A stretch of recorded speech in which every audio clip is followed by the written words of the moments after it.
Ever stop to think how much those little impulse buys on your phone are adding up to, and how many subscription payments are sneaking out of your bank account every single month? Before I started using Rocket Money, let me tell you, I had no idea. But the first time I logged in, I saved $435. I couldn't believe it. Rocket Money is a personal finance app that helps you find and cancel your unwanted subscriptions, monitors your spending, and helps lower your bills so you can grow your savings. I just love the dashboard. It shows everything in one place, even the subscriptions you forgot you signed up for. And if there's something you don't need, Rocket Money helps you cancel it. Plus, it alerts you if a bill increases or if something unusual pops up in your account. It's basically like having a personal assistant for your money. Cancel your unwanted subscriptions and reach your financial goals faster with Rocket Money. Go to rocketmoney.com/Kim today. That's rocketmoney.com/Kim. rocketmoney.com/Kim. Welcome to the Kim Komando Show podcast for the weekend of October 19th, 2024. Thank you for listening to the Kim Komando Show. Here's hour one. All right, so I did all the math for you. The average wait time for Disneyland rides is anywhere between 30 and 60 minutes. It's a huge spread. So if you're trying to hit anywhere between 10 and 12 rides in a day, well, then you could be waiting in line for up to 12 hours. Okay, that's no fun at all. So Disney has rolled out something new. It's a new way for you to bypass all the lines. It's called Lightning Lane Premier Pass. So you use a special entrance, you skip all the waits together. It sounds great, but what's the catch? How much does it cost? $400 per person per day in California. Wow, that's a lot. So why are they doing this? Oh, Mickey needs the money. Poor little guy. Poor little mouse, yes. Hey, listen, I sure hope you're ready because everything today is a tech thing and you're about ready to get more tech smarts because you need all this to stay ahead because otherwise you're going to be left tech behind in the dust. And of course, I'm Kim Komando, America's digital goddess here with you once again. You just tapped into the biggest show, the best show, the most trusted show about all things digital. And you can find my award-winning show on over 420 top stations throughout the United States. And of course, we're streaming in your favorite radio app. Just search for my last name, Komando. And you can also get the Kim Komando Show now as a podcast in your favorite podcast player. Just search for Komando with a K, of course. And a big hello and salute goes out to all of our listeners on the American Forces Network Radio, reaching over 375,000 U.S. service members, serving in 175 countries. And I just love this. 200 ships at sea get the Kim Komando Show. And I have to tell you, great sponsors help to make this show possible. And I always negotiate these money-saving deals with them. So to see all the deals and get the promo codes and the special links that you need, you just need to go to one spot. That's komando.com/sponsors, komando.com/sponsors. Alrighty then, every single day I dive into at least 35 to 40 different sources to make sure that you and I are both up to date with what's happening in the tech verse. And so here are the top 5 things you need to know. We're going to start with, have you ever told yourself just one more video while scrolling through TikTok? Okay. Then you look down and it's like, oh my gosh, where did the last hour go? That's not an accident. It's by design. TikTok harms mental health, development, and stability. And the worst part, TikTok knows it, and it was done by choice. Kentucky Public Radio recently exposed internal TikTok documents in a lawsuit filed by 14 states. The lawsuit accuses the company of exploiting kids and teens with addictive features, deceptive practices. And these leaked, unredacted documents reveal something alarming. TikTok was totally engineered to hook young Americans. TikTok's own data shows folks can get addicted in just 35 minutes. They identified that a habit forms after watching 260 videos. Okay, that may sound like a long time, but remember, some videos are maybe 8 seconds, 10 seconds, whatever, just a really short amount of time. TikTok also knew that its platform was harming young minds. It affected sleep, schoolwork, relationships. Get this. One exec said that the algorithm would affect life opportunities. Here's the exact quote. And when I say other opportunities, I literally mean sleep, eating, and moving around the room and looking at someone in their eyes. Wow. Isn't that something? TikTok isn't just another app. It's a powerful, addictive machine designed to keep us all hooked. So if you're sitting there wondering, like, Why is TikTok getting banned? What am I gonna do without my TikToks? Okay, it's used by 170 million Americans every single day. Whoa. Talk about that lost productivity. Something. And remember, TikTok's owned by Communist China. That's why there's all up in arms with Washington, D.C. And it's not just the data, folks. I mean, I'm concerned about the data. Don't get me wrong. But what I'm really concerned is that everybody's on TikTok, 170 million Americans. Imagine if Communist China were to decide, let's just see if we can do a doxing attack. Let's see if we could just put a message down to say, there's going to be a bomb. Imagine the chaos that would happen. Wow. Moving on to Nudify deepfakes. What's that? Nudify apps are out there. Basically, someone can upload a fully clothed person in a photo, of course, and then in just a matter of minutes, they get a fake nude or even a porno video in return. Yeah. Okay. The bots claim they can undress anyone and create whatever you want from their picture. These bots have about 4 million users a month, and that number's only growing. So if you're wondering if an image of you has been deepfaked into one of these nude apps, I know someone who found deepfaked images of herself, of her in her 20s using the website PimEyes. Once again, that's PimEyes in case you want to check it out. Moving on to QR codes, they're everywhere, restaurants, stores, parking meters. But scammers are getting in the action in a different way. They're going to send you an email that looks like it's from your bank or a delivery service. And of course, there's a QR code. So what are you going to do?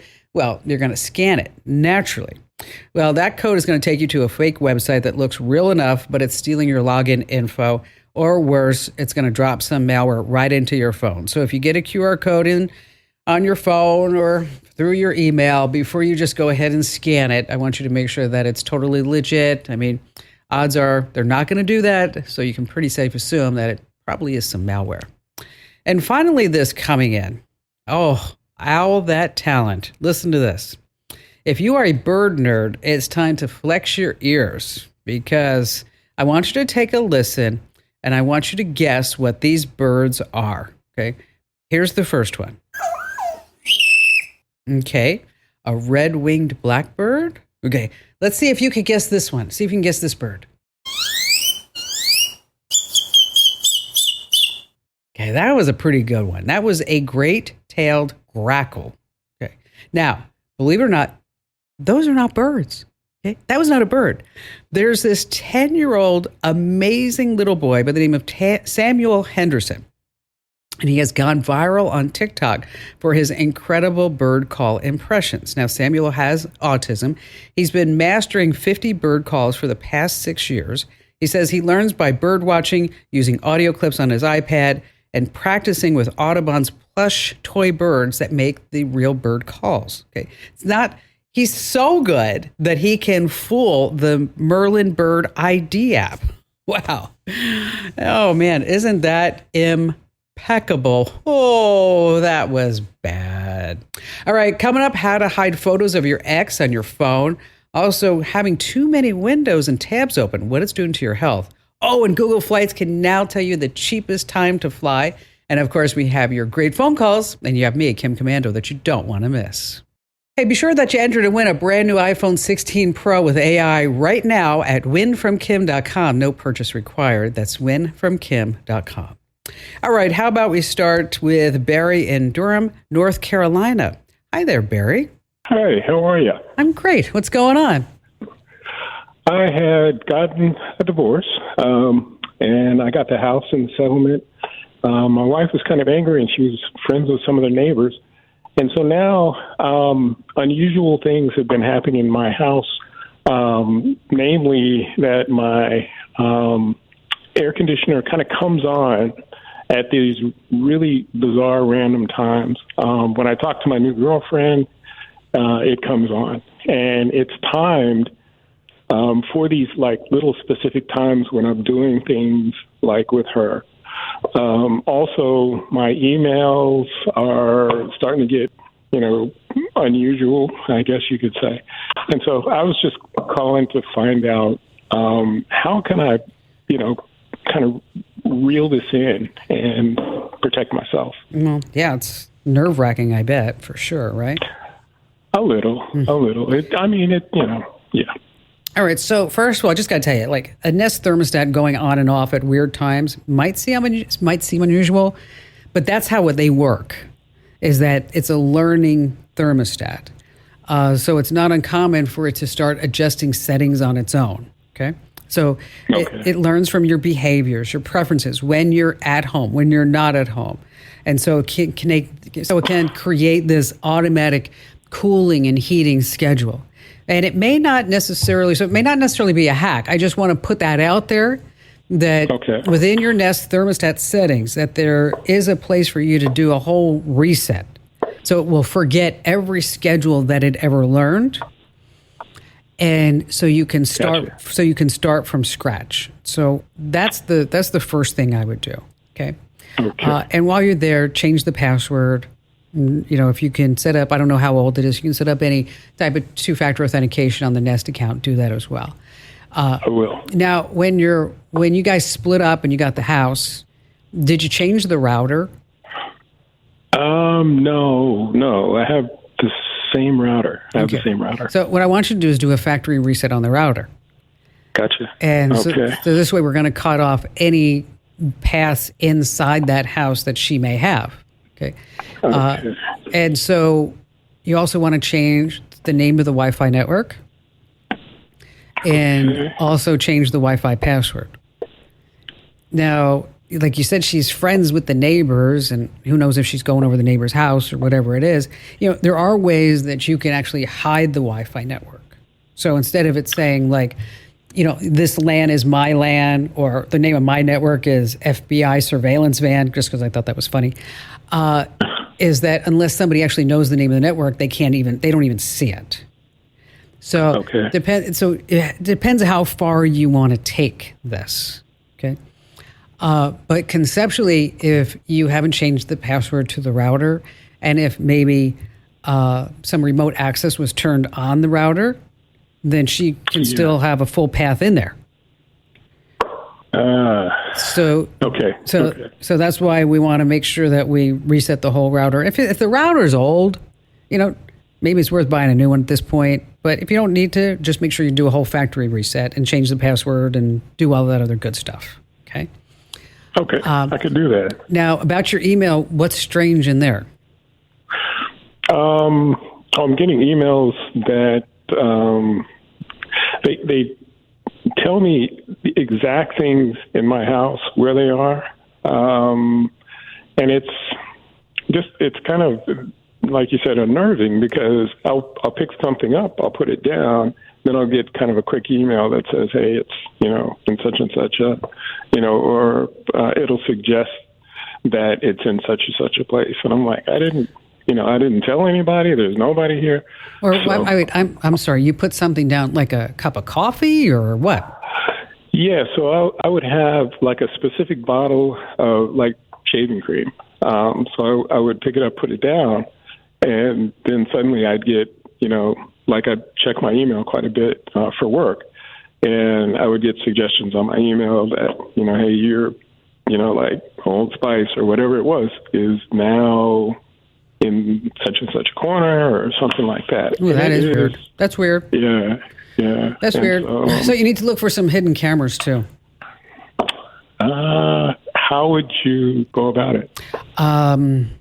Well, I will tell you, the Wi-Fi cameras may be working on your wireless network that's connected to the router.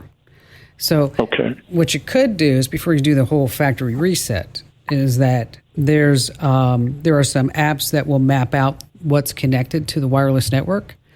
And so it'll tell you how many devices are on the wireless network. And then you start counting how many you have. And then you're like, oh, well, there's 3 that I can't account for here. and it's not the Ring doorbell, and it's not the smart refrigerator. Must be something else. Okay.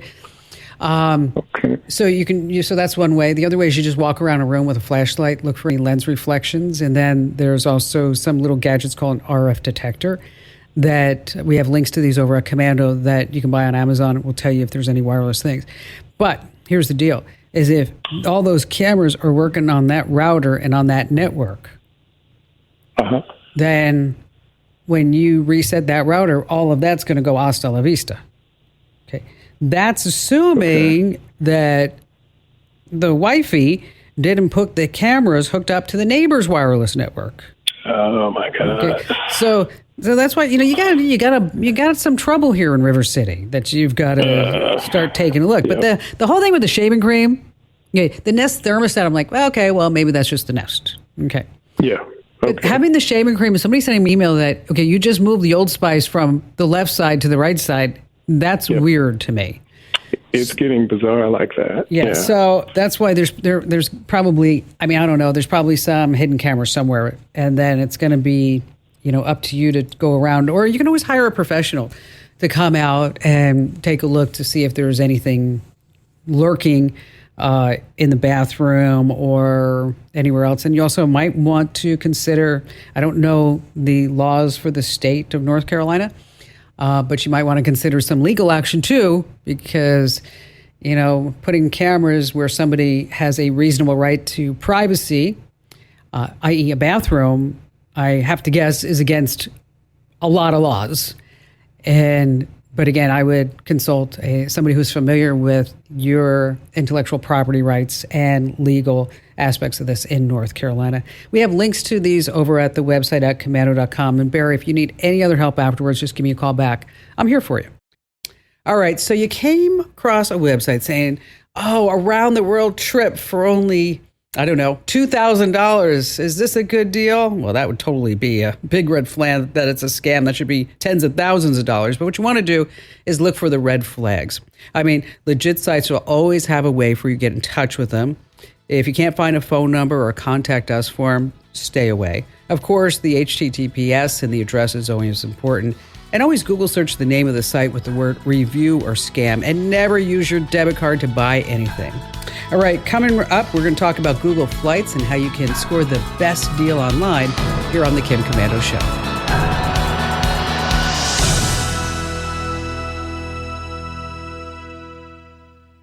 If you own a home, listen up. This is scary. The FBI is warning about a crime on the rise: home title theft. And it doesn't happen the way you might think. No break-ins, no stolen keys, just a forged signature on a single piece of paper filed with the county. In minutes, criminals can transfer the title out of your name, then use your ownership to drain your equity or even sell your home. The worst part, most people don't know what's happening until they get collection or foreclosure notices in the mail. That's why I trust Home Title Lock. When you visit HometitleLock.com/Kim, you'll get a free title history report and a 14-day free trial of their $1 million triple lock protection, including 24/7 monitoring of your home's title, urgent alerts to changes, and if fraud does happen. Their U.S.-based restoration team will work to restore your title, covering costs up to $1 million. Don't wait. Protect your home and equity today. Get your free 14-day trial at HometitleLock.com/Kim. That's HometitleLock.com/Kim.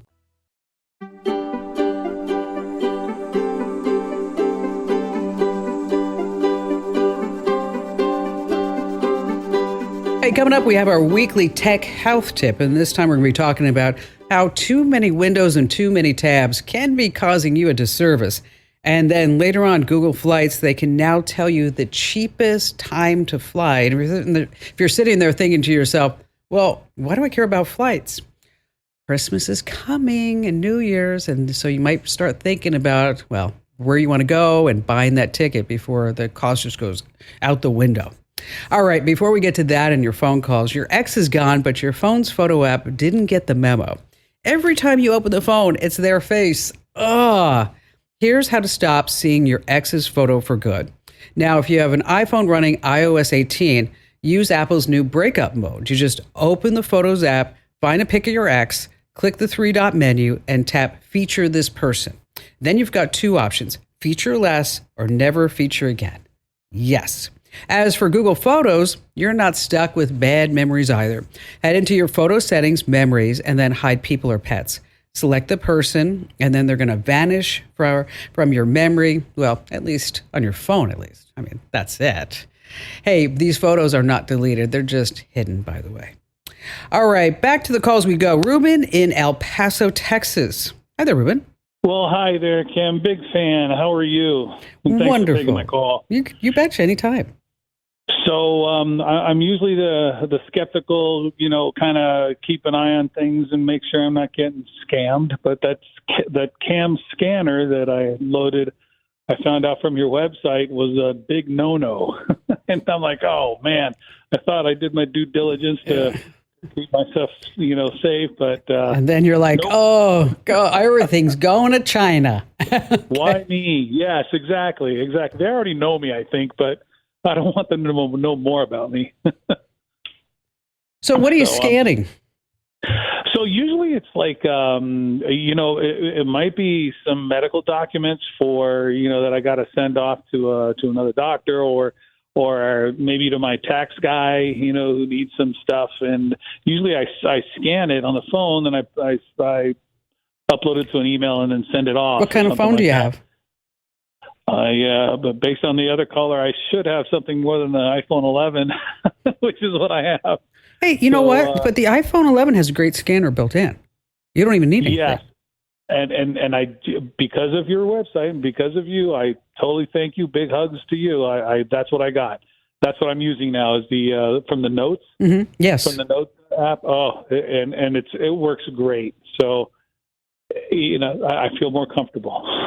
Well, I feel more secure. Well, there are other options. But if you're using your iPhone and Notes is working up for you, it's fabulous. It really is. And a lot of people underestimate the value of that Notes app that is included. Just about all iPhones, modern iPhones. Right. Is that you could password protect folders, and so if there was certain documents that you scanned and you're like, oh, I don't want everybody to see it who just, might have access to it. You could put a different password on it. You can pin things. You can take photos. There's just a whole multitude of things. You could set reminders in my Notes app in a private folder. I have copies of all of our passports just in case, you might need that. So it's great for medical stuff, like you said, but your phone now becomes a really important tool to your identity and all the stuff that we keep in safes and in our wallets. Right. And, so if you start thinking about it that way, and then also if you ever find a recipe, something that online that you're like, oh, I want to remember that. More than you know. Yes, ma'am. So, you just copy that, take a picture of it, take a screenshot, whatever, slap that into Notes. And so it's, it's like I said, it's one of these tools that I really think that Apple is doing a disservice by not telling more people all the great features. I mean, they're so excited about the Vision Pro and they're so excited about the iPads and all this other stuff. But when you start looking at the value of the Notes app, I think I'm going to write about this. I think I am. I think I'm going to give you 10 reasons on why and how you should be using the Google Notes app. Because, it's the way that I use it a lot. And so in case you're not already signed up for the newsletter, make sure that you do that now. Head over to getkim.com because I'll put that over the next couple of weeks. Once again, that's getkim.com, absolutely free. And Ruben, thanks for your call. All right, so you're a multitasker. You have hundreds of apps open on your screen. You got windows and you've got tabs. And you're like, oh, I don't know why I'm so stressed. Yeah, all that stuff heightens your stress levels. Too many applications just will wreak havoc on your PC too.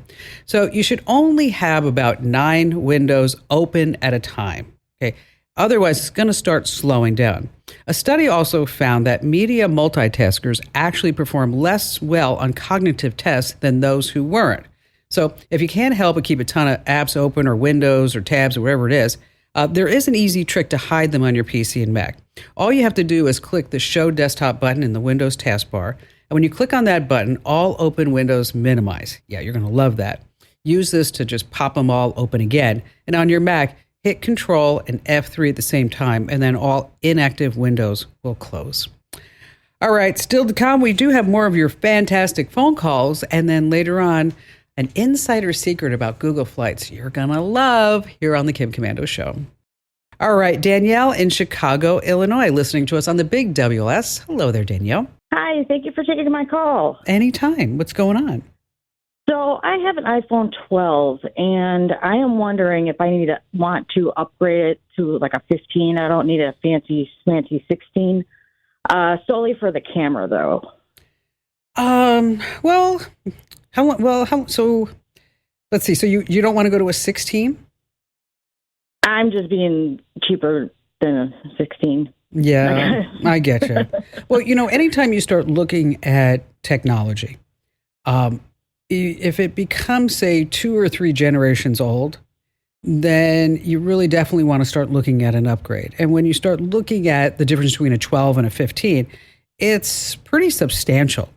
Number one, what I like about the 15 versus the 12 is for your safety. I know you asked about the camera, is that it has that SOS button. So if you're ever in a bind and you don't have any bars, then you can use satellites to send a text message. But when we start looking at the camera, it's going to be a big jump for you. So if you take a selfie with the 12, let me just tell you, you're going to look a lot better than on the 15 because the 12 is a 12 megapixel. The 15 is 48. Oh, wow. Okay. So your details, it's going to be a sharper image. It has better zoom. It has a 2x optical zoom. So if you are, taking pictures for eBay or something like that, or you just like to zoom in on stuff, you can do that. Has better low light performance, and it has a better chip on the inside for that camera too. So it's definitely worth upgrading. Awesome. And so if you have some money laying around and you can do a trade in, and they are still probably offering they being the carriers and the sites very safe, probably still offering pretty good deals on the 15.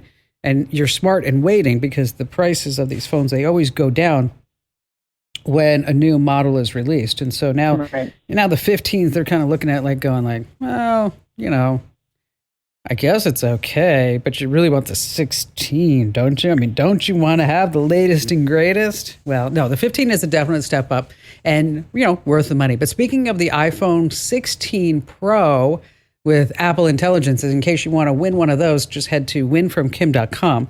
Once again, that's winfromkim.com. I'm giving one away right now, and I could be calling you and telling you that you're a winner. But if you don't enter, I can't call you. Winfromkim.com, no purchase required. Let's see. We have time for another call. Lee Marie in New York City. Hi. Thank you for having me. I'm a big fan. Looking forward to speaking to you. Awesome. What's going on? Well, I am shopping around for some kind of app that I can consolidate all of my subscriptions. So, in Instagram, they advertise different companies. So I was just wondering if maybe you had something that you can recommend. I saw something called Rocket. Yeah, Rocket Money. Mm-hmm. Yeah. So I looked it up, but I was just wasn't sure if it was worth the buck. Well, see, here's the deal. So you have a ton of subscriptions, right? I mean, if you start thinking about it, you start looking around. You're like, okay, I got music. Do I have it on Spotify and Apple and Google? Okay, and Amazon. So streaming subscriptions, they drive me crazy because it seems you want to watch a show. So you're like, I'm only going to, sign up for the 30-day free trial or 7-day free trial. And then you forget about it, of course. Right. And then you're looking at your monthly bills going, ooh, how come these costs are going up like that? Let's talk about Rocket Money. And I will tell you up front that they are a sponsor of not the shows, of my podcast. Okay. Okay. So Rocket Money, when they came in, I was really skeptical because I'm like, okay, yeah, sure. But then I have to try it because in order for me to talk about it, I want to make sure it's legit. So I try all this stuff out. And awesome. And so it came back. I was floored. It came back that I had saved by unchecking boxes $458 in subscriptions. Oh my God. I know. I'm like, how did that even happen? I mean, I don't think I have that many subscriptions, but that's a lot. Well, see, you're not married to Barry, okay? Because instead of having let me tell you something, instead of having one weather app, okay, we have 4 different weather apps. Oh my goodness. And when we want to watch a show, we're just going to subscribe to it because he figures that this is going to happen. So I kind of have like this running thing that I do with him, I hope he's not listening today, is that I go onto his phone and I go to his Apple subscriptions and I just remove stuff that he has signed up for. Okay. And then normally it's about between like 90 and 120 days from that particular point that I'll hear, Kim, did you cancel my subscriptions to? Okay. And I look at him and I go, now you notice? I mean, Right. where you been? Right. Okay. So that 458 was a combination, but I'll tell you, I was guilty of a few of it too. Because here's what happens to me is that I see like, oh, this new AI tool that's going to streamline your email and make life better and your thighs thinner. And I'm like, oh, I got to sign up for that. Okay. And that's $20 a month. But then you forget about it because you're like, I tried this super duper email, make my life better and my thighs thinner, and it didn't do anything. Okay, except ask me if I want more chocolate, which that was not good. So anyway, back to Rocket Money. So what it does is that you have to give it your bank account. A lot of people don't like that. They're like, oh no, okay, and access to your credit cards. Okay, I know, I hear you. Okay, so but I'm thinking like I got to take this one for the team, right? So. I gave it my bank account, gave it my credit cards, and then it came back and it said, these are everything that you subscribe to, uncheck the boxes. And then like for like the New York Times, it says, we have a better plan for you. Do you want us to go negotiate a better plan for you and get a better? I'm like, yeah, sure. Go ahead. How about it? Oh, okay. Okay. So that's the big stumbling block is getting over that hump. That, and that the old trick of canceling all your credit cards to make it stop, that doesn't happen anymore because the credit card companies, they give your new credit card number to whoever you had a subscription for. So yeah, you're right about that because I lost my card one time and they did do that. Yeah. So that whole idea of being able to, I'll just cancel my credit cards and then that nobody will be able to charge anything anymore. No. That does not work. True. So, there's really nothing else like Rocket Money that I could tell you works like that. And since you asked about it, I wish there were, other than you just you could go through your credit cards manually and you can sign into your account and you can sort by monthly charges. Yeah. Okay. And so if you didn't want to actually have something that automatically detect any recurring payments, and then you cancel it right inside that app, then, the only other thing you can do at that point is just to do it the old fashioned way, which, works. It works, if that's, and because I get what you're thinking and I know how you're feeling because I felt it too. It just felt kind of icky. Like, ooh, who am I giving access to? Everything? Yeah, I know. But it works. Marie, thank you for your call today. Hey, by the way, in case you want to check out Rocket Money, as I mentioned, they are a sponsor of our podcast, not the show, but you can go to rocketmoney.com/Kim for a great deal. And if you're ever too shy to come on a big time radio show and podcast, I understand that, but I still want to be able to help you with your digital life. And the best way for you to do that is to drop your questions over on the website. That's komando.com, KOMANDO.com. And then there's a link at the top that says Ask Kim. Just go ahead and fill out that whole form. I do look at every single note that you send me there. So in case you're saying, well, Kim, I left you a comment over at youtube.com/Kim Komando or on Instagram.com/Kim Komando. Let me tell you, I do see those, but I just have so much going on. If you really, truly want me to see your question, just go to one spot. That's komando.com, KOMANDO, komando.com, of course, with a K, and then hit that link at the top that says Ask Kim. Hey, if you're traveling this Christmas or New Year's, here's some tips on how to get the best deals on the flights. Well, first of all, Google Flights now has a cheapest tab to help you find the lowest fares. You just enter your travel details, like your destination, and then a list of flight options will pop up. Click on the cheapest tab to see all the deals, which may include, say, longer layovers or maybe even going to a regional airport or a different airport. Now, as a rule of thumb for Christmas, aim to book in late October, around 54 to 58 days before departure. So that would be, about now. For New Year's, you want to book 3 to 4 weeks in advance. They say that's ideal for low prices. You also want to fly midweek, say on a Wednesday. And also, airlines sometimes release discounted fares late at night between midnight and 3 a.m. in their own home time zone.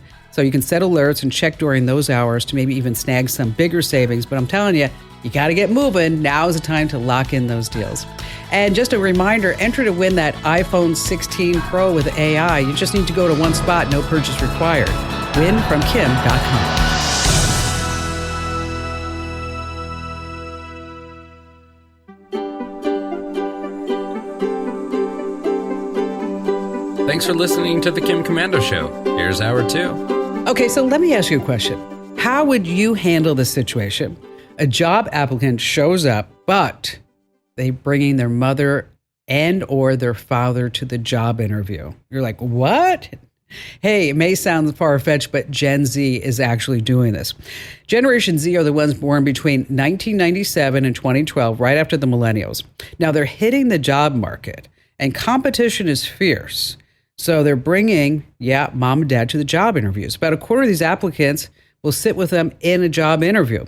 3/4 get mom or dad to fill out the job application. Oh, isn't that sad? And get this, when it comes time for a raise, they bring mom or dad to sit with them to ask the boss. Oh my gosh.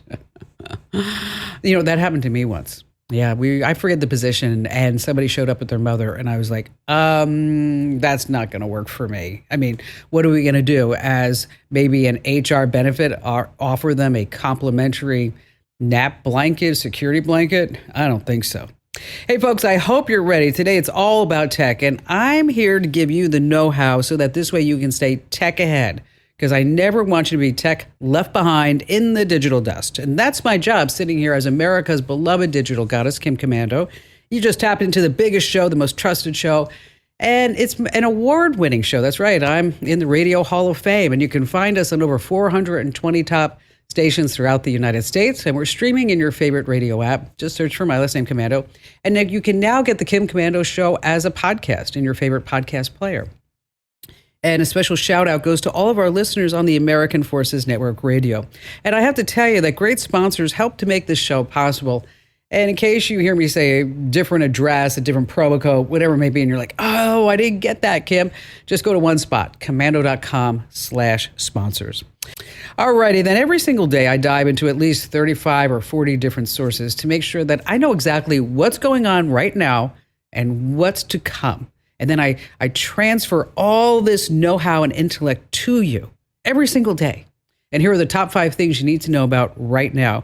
And we're going to start with Tesla's big We Robot event that happened last week. I talked about it here. They had their Cybercabs, the Robo-Van, and their Optimus robots. And when I saw them, I was like, wow, I want one of these. But at the event, the robots were dressed in cowboy hats, serving drinks, handing out gift bags all on their own. It's like, is this Westworld? Here's the deal. These little guys may not have been as autonomous as Elon Musk wants you to think. A lot of folks posted videos where they asked the bots if they were human. Guess what the response was? Here, take a listen. How's your night going, sir? Good. I said, are you being remote controlled? Today, I'm assisted by a human. I'm not yet fully autonomous. Okay, it's kind of hard to hear because it was a party, but basically the bot was saying, yeah, I am getting some help from some humans. So Elon Musk claims that these little guys could do everything from babysitting to dog walking to go ahead and serving you breakfast in bed. We're still years away from that. So how much do you think they're going to cost? Anywhere they say between 20 and 30 grand. Boy, I'll tell you, I want one. I'm just going to tell you right now, I want one. I would like mine to sound like Sean Connery, I think. I think that would be best. All right, moving on to number 2. How much energy does it take to power AI?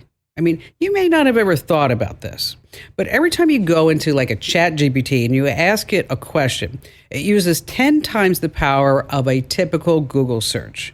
I want you to think about that the next time you just say, how did the color yellow come about? 10 times the power of just a typical search. So we have to figure out how we're going to, power all this stuff. So Google says that they have an idea. They're planning to build 7 nuclear reactors across the United States. The first one is going to be operational, they say, by 2030, the rest following in 2035. At full capacity, these nuclear power plants are going to produce a combined 500 megawatts of power, which, let me translate that to you. It's enough for, say, a mid-sized city. Yeah. Moving on to number 3, you're going to love this. Did you ever sign up for the gym? Then, you're like, oh, I'm going to go. And then you go for 3 weeks and you're like, I don't need to go today. I'll go tomorrow. I'll go the next day. I'll go next month. And then all of a sudden you look at your bill and you're like, hey, this is $100 a month. Then you try to cancel and you're like, oh man, this is so frustrating. I can't cancel. Well, the FTC has had enough of this, and they just passed a new ruling called Click to Cancel. If it's easy to sign up, it has to be easy to cancel. So if you sign up with an online form, you're not going to have to chat with a live person to cancel or call or whatever it may be. This new rule covers everything from Amazon Prime to those gym memberships to the streaming free trials. Most of the rules provisions will take effect in about 180 days. Yes, we all love that. Moving on to number 4, this is kind of a strange story, but I wanted to pass it along. In Michigan, one frustrated resident hid an Apple AirTag in a political sign because people were just taking them off his lawn. When the sign was stolen, the AirTag led police to Tony and Kyle Mangus's home. Now, Tony was working from home. The cop showed up and he's like, what's going on? They said, you are stealing political signs. So I was like, I'm not doing that. I'm not doing that. And the police are like, no, the AirTag signal says that it's in your house somewhere, so we have to search the whole thing. So they were in his home for hours, even going through all the stuff in their bedroom drawers. So after the search turned up nothing, the AirTag owner arrived to help pinpoint the location. The signs were not in Mangus's home. They were next door. Police found 72 stolen signs at the neighbor's house. They arrested a 27-year-old guy on theft charges. Wow, isn't that something? And finally, this is one of these fun facts that you're going to want to pass along to your family members and friends because they're going to look at you and they're going to say, how did you get to be so smart? How did you get to be so good looking? And you're like, I don't know. I guess I was just born with it. Do you remember a few years ago, we were bombarded with ads from AT&T, Verizon, and everyone else saying that 5G is going to change the world, make our lives easier. We could download all these HD movies in seconds. They didn't quite pan out. So now we're talking about 6G. Researchers at University College London, they just hit a crazy fast wireless data speed. Oh my gosh, you're not going to believe it. 938 gigabits per second. To put that into perspective, you could download over 20 movies in 1 second. Over 20 movies in a single second. Wow. So talk about dropping it like it's a hot spot. Yes, that's coming. All right, coming up, I have a special guest, Andrew Babinski. We're going to be talking about some AI tools. You're not going to want to miss that. And then we also have the easiest security step that you're not taking and some ways to remove your images off of Google. And of course, the best calls in the history of talk radio and podcasting. And you have me, Kim Komando. Hey, aside from my show here, I host a wildly popular podcast called Kim Komando Today. You can find it wherever you get your podcasts. Now, you may remember Andrew Babinski. He was my call screener for, he was here over 10 years. And he joins me on the Kim Komando Today podcast. And the other day, we were talking about Notebook LM. Oh, here, take a listen. Notebook LM AI. Have you heard about this? Mm-mm. Very rarely do I experience something that totally blows me away, totally changes. I think the last thing that blew you away was the images through Meta's AI, where you put in the prompt of an image and how fast it is, how many options you got, and how accurate it responded to the prompt. Okay, and how long ago was that? It was 3-4 months? Yeah, maybe 2-3 months. So somewhere. So I haven't really seen anything technology-wise where I'm like, wow, this is a game changer. This is something that is going to be used for good and for bad. And again, it's called Notebook LM AI. It's from Google. It turns any written content into a conversation, anything. So John, our IT genius, I showed him this on Friday, and I'm like, John, you got to look at this. John sends me back mind blown. Okay. Because John worked with it, and there's a lot of information on Discord about how to use it. Fed it one of my daily tech update scripts about how the internet is free, and how different websites are now everybody's going to be charging because of Google search going away. So I want you to take a listen to what the Notebook LM AI did with my script. Today, we're going deep on something that's affecting, well, pretty much anyone who reads news online these days. Yeah, it's a big one. We're talking about how we access news online, and more importantly, who's actually footing the bill. Exactly. It's kind of wild when you think about it. Only 2 of the top 5 most visited news websites are still, completely free. Think about that for a second. A big shift, for sure. Right. And that's exactly what we're digging into today. We're looking at excerpts from this article. It's called The End of the Free Internet. And let me tell you, it's pretty thought-provoking. Definitely raises some questions about where things are headed. It really does. Yeah. So to kick things off, let's rewind a bit. Think back to the early days of the internet. Dial-up modems, AOL, CompuServe. The good old days. Back then, websites were practically begging people to visit, right? Totally. It was like a digital land grab. Everyone wanted a piece of this new online world, and they were giving away content left and right to get people in the door. Right, because it was all about attracting eyeballs, building a user base. The more clicks, the better. But fast forward to today, and things look... Now, those are 2 AI bots having a conversation using a 60-second script. That's it? Just 60 seconds? Okay. That's all. And how about the ums and the likes and the vocal inflection where he came back with, that's a total personality attitude. Right. And that's probably, that wasn't part of your 60-second script, that nothing. The AI decided to attach whatever emotions it wanted, and it was very accurate. Okay. Crazy. And done within a couple of minutes. So there are now podcasts that are going out there. One is called a deep dive or something like that, where they are feeding the AI, the Notebook LM, Wikipedia articles. That's all you got to do. So if you want to know about, the history of the United States in 1725, or whatever it is, how nuclear chemicals got started, whatever it is. And they're doing a deep dive, and it's these 2 voices that, in my opinion, I don't know, see if you agree, they sound NPR-ish, don't they? He definitely did. She sounded a little more natural, little more comfortable delivery. He definitely sounded NPR radio-ish. Can we play a little bit more of it? Because I want to hear that. Of when you're handing over your email address in exchange for what seems like free content. It makes you wonder, are there other ways to support online news without giving up your privacy? Are there other models out there that could work? What about donation-based platforms or even publicly funded news outlets? Those are all really important questions to consider, and honestly, there's no easy answer.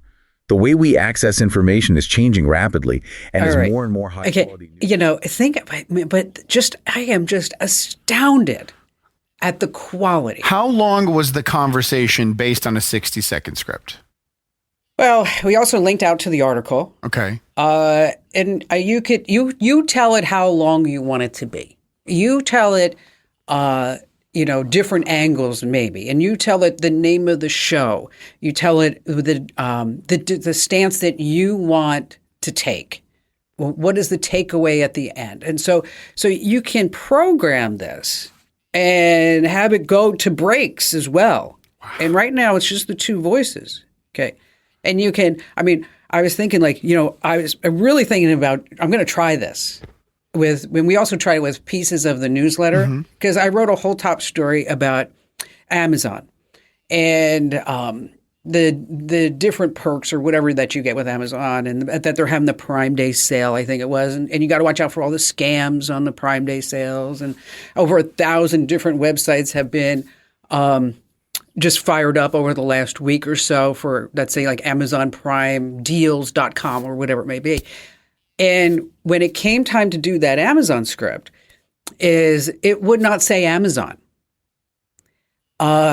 It said word redacted. So I wanted to say Amazon Prime Day, but it would just say it's word redacted because this may be advertising Prime Day. Oh, okay. Okay. So it's programmed to take certain things out, right? But if you pay, I'm sure that those words won't be redacted. For sure. So in case you want to check it out, you sign into your Google account. You go to the Notebook LM website, upload a doc, upload a link, whatever it may be, and then just hit generate. And you have your own podcast. Let me ask you a question, though. If you did decide to do this, let's say you took you turned it into a podcast, would you be upfront that it's all AI? Yeah. Okay. Why not? I'm just curious how you would tackle it. You know, because I have been thinking about doing this. As far as, but because I just don't physically have, I can't do any more than I'm doing right now. I mean, I don't like to complain, but I'm working 7 days a week. I'm doing 2 shows a day, 3 podcasts a week, a weekend show, and then I have interviews, and then I'm running a company and all this other, and newsletters. So you're saying you have the time to do this by yourself? That's what you're saying? Yes, exactly. You can find Kim Komando today wherever you get your podcasts. That's just such incredible technology. Crazy stuff, isn't it? Just search for Komando with a K, of course. All right, still to come, we have a security alert about thumb drives here on the Kim Komando Show.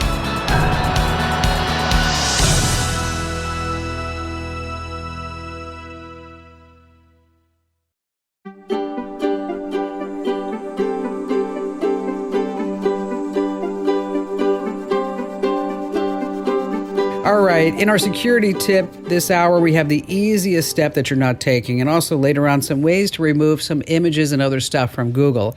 And before we get to that and all of your phone calls, if you work in an office, you might be tempted to stick in just any old thumb drive hanging around your PC to store and transfer your docs, but you need to stop that. Slimy hackers have been known to scatter infected thumb drives in public spaces like parking lots and shopping malls or office spaces. And these drives often have enticing labels or logos like confidential. And then once you connect, malware on the drive can infect your computer, giving a hacker free and total access to your files. So what should you do? Don't plug in the thumb drive. Okay, it's that simple. If you find a thumb drive, don't even pick it up. Okay, just don't do it. Say no. Just don't do it. All right, let's see. Lori in Green Bay, Wisconsin. Hi, Lori. So what's on your mind? Okay, so I have a small business, and it's really frustrating because sometimes Google, it's nonstop. They call from different area codes. Sometimes it's about 2 in 7 minutes. So far this morning, they have contacted me 5 times from 9 o'clock until 1. Oh, you're kidding. What are they? Wait, whoa. What are they contacting you for? What do they want? Google Voice and Google Business Listing. So I've tried the opting out. And it's very frustrating when I'm working on a client. I just let it ring. And when I try to opt out, like they have, they have 1, 2, and 3. And then if you push 1 to talk to somebody, they hang up on you. So it's frustrating as a business owner. I'm actually losing clients because of it as well, or not answering their phone calls because they switched from 262 area code to 920 area code. And my area code here is 920. So I won't even pick it up. I'll let it go to voicemail. Yeah, and then you know what? It doesn't sound like, I'm going to tell you, it doesn't sound like Google. It sounds like you're like scammed. You're getting scammers. Okay. It's nonstop, like nonstop. So far this month, it's been 38 calls. Yeah, it sounds like you're on some scam list. So let's go through that because Google would not do that. Okay. Okay. Are they calling your primary phone number or because you mentioned Google Voice? Okay. So it's your primary phone number. Okay. Yep. All right. Whoa. Depending on Google Business Listing too is what it says too, because my business is on there. Okay. There are depending upon your carrier, and I've got a list over on the website at Komando.com, is that, like, for example, T-Mobile includes Scam Shield for free. Okay. And so Verizon, AT&T, all of them, they have a service that will distinguish whether or not this is a scam call or a known call. Okay. Okay. If they don't, then if they don't offer it, there are apps you can use like Truecaller. Okay. Or Robocaller. Robocaller. Okay. So first check with your carrier, see what they have. If you want to do that at Komando.com, just type in Scam Shield, and because T-Mobile will be on that list because they have it for free, and then you'll see all the other carriers and what they have as well. You can also silence unknown callers. Do you have an iPhone or Android? I have an iPhone. I've actually blocked them, but then they just pick up the different area code. Okay, on your iPhone, there's something called silence unknown callers. Okay. So if the call is not in your contact list, it'll go straight to voicemail. Oh. Okay. Now, let me tell you the downside with that is that, let's say, Laura, you go to the doctor and the doctor says, okay, well, I'm going to call you with the results to tell you if you're having quadruplets or twins. Sure. You're like, no, that's not me. Okay. And could you imagine having 4 kids at once? Absolutely not. No. Absolutely not. You know what? I see sometimes these women on like Instagram with, 4 kids that are just like under a year. I'm like, oh, imagine them as teenagers. Oh, jeez. Sure, my boyfriend had twins, so yeah, he understands that part of it. Okay, all right. So if you are at the doctor and they want to call and tell you that you're having quadruplets or whatever, that call is going to go straight to voicemail. Okay. And so, which may or may not be too bad to not know at that point. But you can, so just as a little caveat.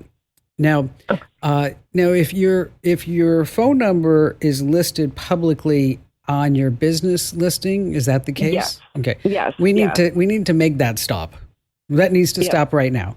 And so what you do is sign up for a Google Voice number. Okay. And that puts a second phone number on your existing phone. Okay. And then in your public listing for your business on Google is that you're going to put the Google Voice number. Okay. And so with the Google Voice number, it'll ring in an app. And then you can actually set up different things like press 1 to make an appointment, press 2 to do this. Oh, sure. Okay. Sure. And then if they leave a voicemail, Google Voice will transcribe that voicemail and send it to your email. Oh. Yeah, because I watch it when they call, and when that number comes in, you can tap to view it, and that's what I actually watch, and that's why I monitor it that way. And I shouldn't have to monitor it that way. My customers get frustrated. I don't blame them. Because I'm more attentive to the phone than cutting their hair, so that wouldn't be good. No, we don't want that. That's not good. And so all right. So I think the source of the problem is that you got your phone number listed publicly on the internet. Yep. So every scammer has it. Sure, of course. And so you look at the carriers, but you might not need that Scam Shield or whatever, but it's not bad to put on if you can silence unknown callers. Lori, thank you for your call today. All right, what is the best way to stop hackers in their tracks? Well, you want to make them work for it. So how do you build safeguards to protect your precious bank accounts, your social media accounts, and all the other stuff that you have? Okay, we're all going to set up two-factor authentication, 2FA, but it has a problem. It's really easy for hackers to get around it, especially if they do a SIM swap and they have access to your phone.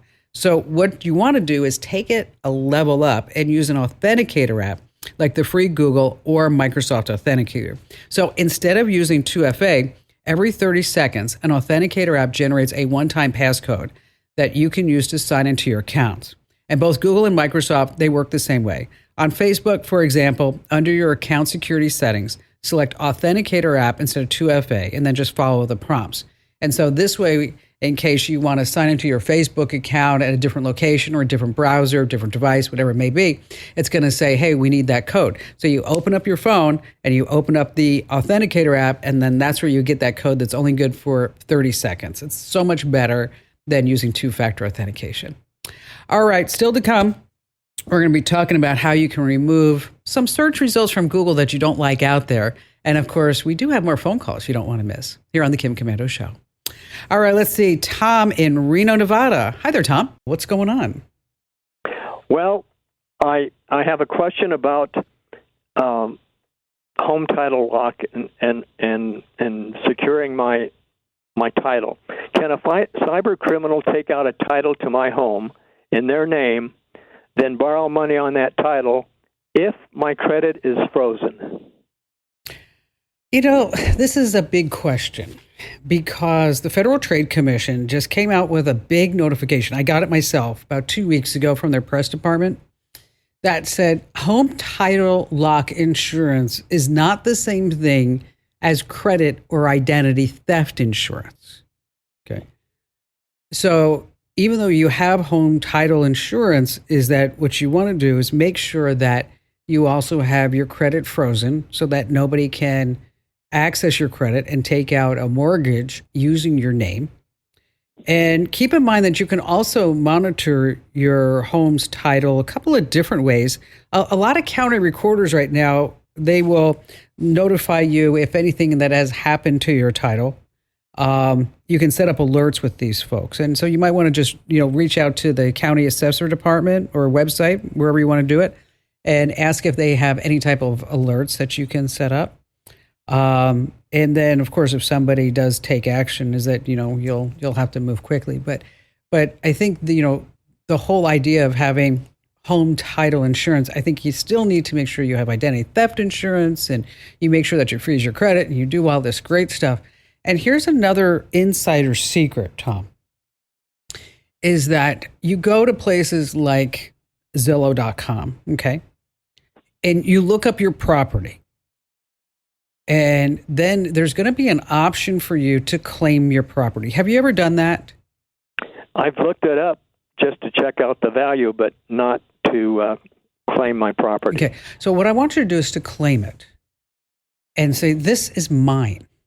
Now, the reason why you do that is that if there's at any point where the status of that property changes, say it becomes for sale, it's pending, God forbid, for rent, is that you'll get an instant notification.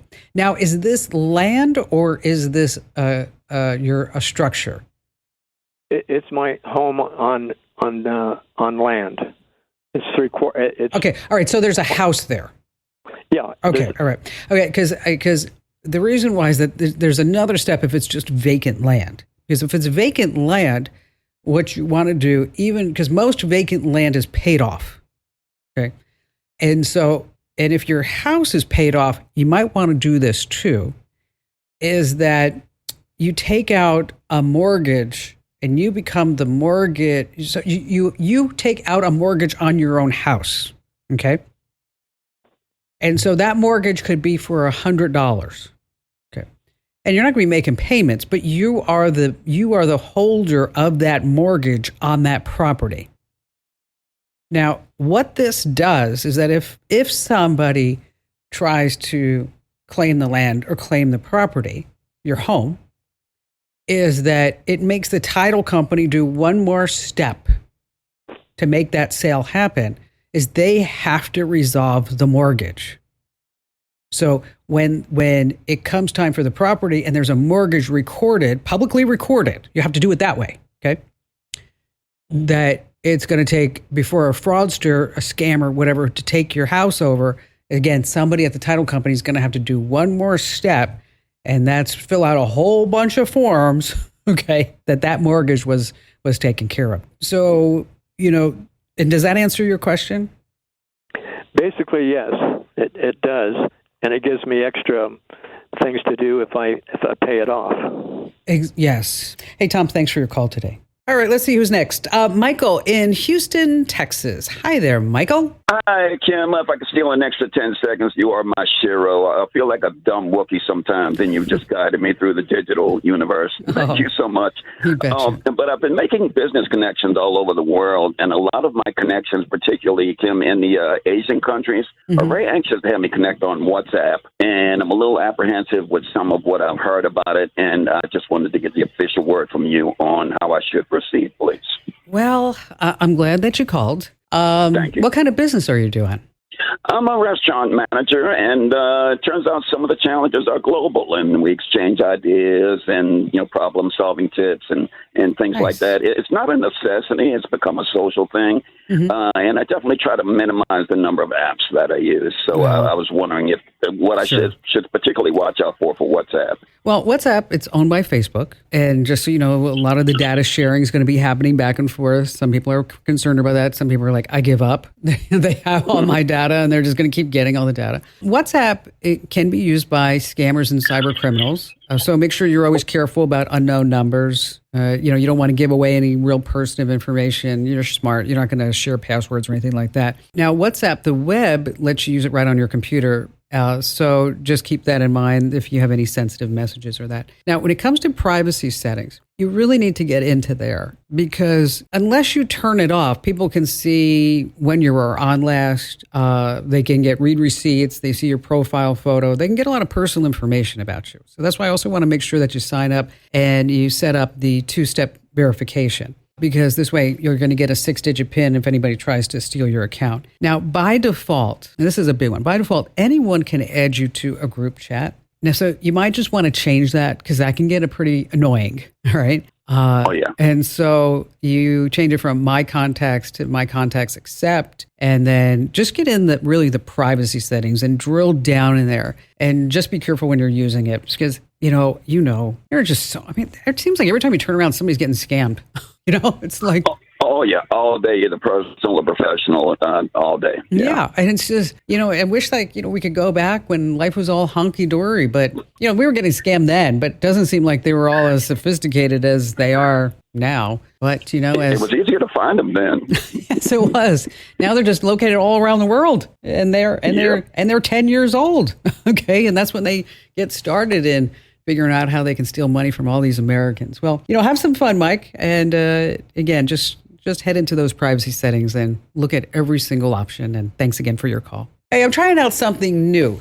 And so if you ever have a question for me, now don't be sending me an email with your questions. This is exclusive for audio files. What I want you to do is send me a voice memo. And if you're not how to do that, just say, whoever the wake word is, whether it's Siri, Alexa, Hey Google, and then say, I want to do a voice memo, and then it will just pop right up. Record your question for me. Give me your name and where you're calling from or where you're, voice memoing me from, and then send it to podcasts@komando.com. That's podcasts with an S at komando.com. Again, voice memo. If you don't know how to do it, we actually have the steps over at komando.com. But I'd love to get your voice memos. Send them to podcasts with an S at komando.com. So you head over to Google and you find an image of yourself, I don't know, maybe from college, not the most attractive look when you're at a frat party and you're like, how do I get this off of Google? First of all, if it's being hosted on a website, reach out to the webmaster and then ask them pretty nicely to take down the offending photo. Now, if you're not sure who owns a website, do a who is search, as in whoiskomando.com. It'll just pop right up for you.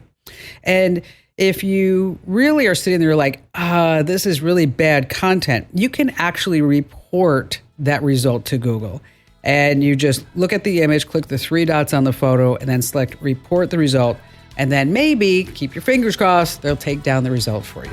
Hey, if you haven't already, make sure that you enter to win that iPhone 16 Pro. It's really simple, no purchase required. Just give us your email address at winfromkim.com, winfromkim.com.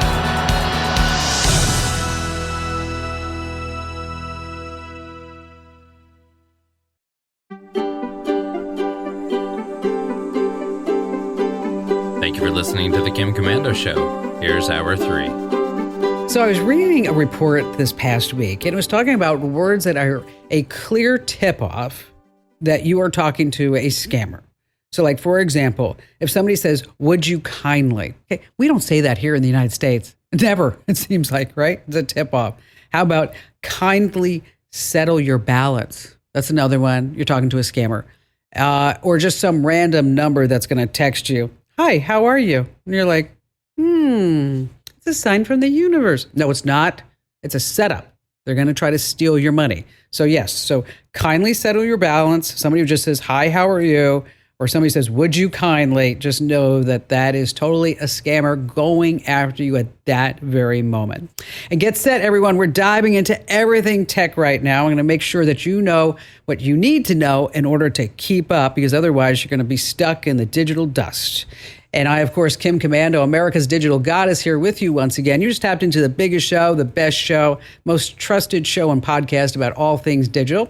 And you can find us on over 420 top stations from coast to coast. And you can now get the Kim Komando Show as a podcast. Wherever you get your podcast, just search for Commando with a K. And a big hello goes out to all of our listeners in the Army, the Navy, the Air Force, the Marine Corps, the Coast Guard, and the Space Force who are joining us on the American Forces Network Radio. And just a quick reminder that great sponsors help to make this show possible. If you're ever sitting there saying, what's that web address? What's that promo code? Just go to one spot, commando.com/sponsors. All righty, then every single day, wow, I do the heavy lifting. I do. And I do it for you. And I do it for me too, because this way both of us know what's going on in the tech world. And here are the top 5 things you need to know about right now. And you got to hear this one. A couple from Massachusetts, Dale and Jennifer Harris. They are suing their son's high school because their little boy got a detention and a bad grade for using AI on a history paper. The parents are losing and claiming that the school's handbook didn't even mention AI when their son turned in the assignment. So the parents are furious, and they claim it's going to wreck the kid's chances to get to Stanford and MIT. They're demanding that his grade be bumped up to a B. Yes, for AI doing all the work. Oh, he's going to miss out on the National Honor Society, too. Isn't that awful? You know what? You can't let your kids just copy AI and then turn it in as a report. Just saying. Moving on to number 2. You've heard me talk about John. John is my IT genius. Wow, he's been my sidekick in IT crime here at the Komando Radio Ranch for many years, and I trust him implicitly. I really do. And that's what happens when you have somebody who's really good at IT and you believe in them and you have a great relationship. You give them access to a lot of your business and personal details. It just happens. But you have to be careful if you're hiring IT workers. And here's the reason why. Google, the U.S. Treasury, and the FBI are warning that North Korean IT workers are backed by their government and they're pretending to be Americans. They're using stolen identities, AI-enhanced photos, and they're applying for jobs, mostly remote. Once they get hired, they use VPNs to hide their location, with their earnings funding North Korea's weapons program. Isn't that something? So here's what you need to do, is that if you're going to be hiring an IT person remotely, you need to really do your homework. You really need to do a complete background check. Put that photo into Google, see if there's any results. Make sure that it's not AI generated. You can upload it onto AIorNot.com and really check references. And you really need to be careful about all that because it is happening. Moving on to number 3, are you using OnlyFans? Okay, I'm not getting personal. I'm just wondering. And if you are, you need to pay attention because you have all these creators that are producing exclusive content, spicy stuff, personalized stuff. Now, most of these creators are in the adult industry, selling everything from racy videos to pictures of their feet. You can also pay more to have them message you directly, and then you can have a one-on-one chat with this person. OnlyFans creators raked in over $5 billion last year. Oh my gosh. Now here's a plot twist. The sexy gal or guy on OnlyFans might be just some dude in another country. To keep up with the huge volume of text messages, they're now hiring low-paid chatters or even AI to create the illusion of this personal interaction. So those sexy pants that you might be talking to, yeah, could be just a guy or a gal sitting there in some third world country and pretending to get all hot and bothered with you. OnlyFans, only scams. Number 4, this is really a big one that you need to pay attention, because let's say you're checking your phone and suddenly a notification pops up asking if you're trying to recover your Gmail account. And you're like, I didn't request that. I'm just going to go ahead and delete it. And then suddenly your phone rings and says, hi, I'm Google support. I'm here to help you get your account all locked down. And you're like, what? They know your name, your Gmail address, and they even sound like they're from Google. They ask if you're traveling. You logged in from someplace like the UK. And when you say no, they say, oh, no, this is really bad. Somebody's been in your account for days. They have just downloaded everything. Then they ask you to confirm your identity by clicking a button in the recovery email that they send you. So you click. That's the trap. Clicking that button takes you to a fake login page where you enter in your credentials. Oh my gosh. Okay, just a reminder, Google's not going to call you out of the blue to say, are you in Germany or the UK? Somebody's in your account. Not going to do that. They are just not going to do that ever. Finally, this coming in at number 5. I get these calls here on the show from time to time. Wi-Fi is making me sick. I think it's bad for me. Okay. Comedian Russell Brand says that he has a solution. Now, if you don't know who he is, he featured in such blockbusters like Forgetting Sarah Marshall, Get Him to the Creek. He was married to Katy Perry. Brand claims that the Wi-Fi signals and EMFs are damaging your health. He has a fix. It's a magical amulet that supposedly protects you from harmful energies, especially in airports where Russell says the signals are the worst. Take a listen. Guys, and as you know, airports are places full of Wi-Fi and all sorts of evil energies. Think of all the phones out there, all of the signals, corruptible and corrupting. Luckily, I wear this magical amulet from AirTech that keeps me safe from all of the various signals out there. And also means, look at this, look how strong I am. I think this is making me more powerful. Okay, so you get the gist of it. Okay, let me tell you. Wi-Fi emits non-ionizing radiation, which does not damage DNA, does not cause cancer. There is no credible scientific evidence supporting his claims. His protection is $125. Oh, God, forget that. Hey, listen, we have your phone calls, a special interview with the co-founder of Airbnb, and you got me, so stay right where you are. Now, aside from the big show here, as I host a podcast called Kim Komando Today, you can find it wherever you get your podcasts. And it's a chance for me to talk to some really interesting people like Nate Placharzik. He's the co-founder and chief strategy officer for Airbnb. Here, take a listen. So, Nathan, let's just start at the beginning. How the heck did you guys come up with this idea for Airbnb? I remember it had something to do with an air mattress in San Francisco. Is that right? Yes, that's right. Frankly, we were just trying to solve our own problem and pay the bills one weekend. You see, we were living together, the three of us. The three co-founders today were, before there was a company, just roommates living in San Francisco. And our rent was raised 25%. Wow. And I said, well, you know what? Actually, I'm moving out of here. That's too much for me. The other two guys wanted to remain, but they had just quit their jobs to become entrepreneurs, also known as unemployed. Yeah, that's true. So they didn't have any money either. But they noticed that a international design conference was coming to town, and they noticed that all the hotels were sold out for this event. And they had an idea. Why not rent out the vacant bedroom, the bedroom that I had vacated, to some designers who need a place to crash? Well, this room was empty. I had taken my bed with me, but Joe set up an air bed. And instead of calling it a bed and breakfast, they called it an air bed and breakfast. So Airbnb is short for air bed and breakfast. And they blew up an air bed, and they put up a simple blog post, and they ended up hosting 3 designers from different parts of the U.S., actually, and one was from India. So they're expecting guys like themselves in their 20s. Instead, they got a man from India, a father of 4 from Utah, and a 35-year-old woman from Boston.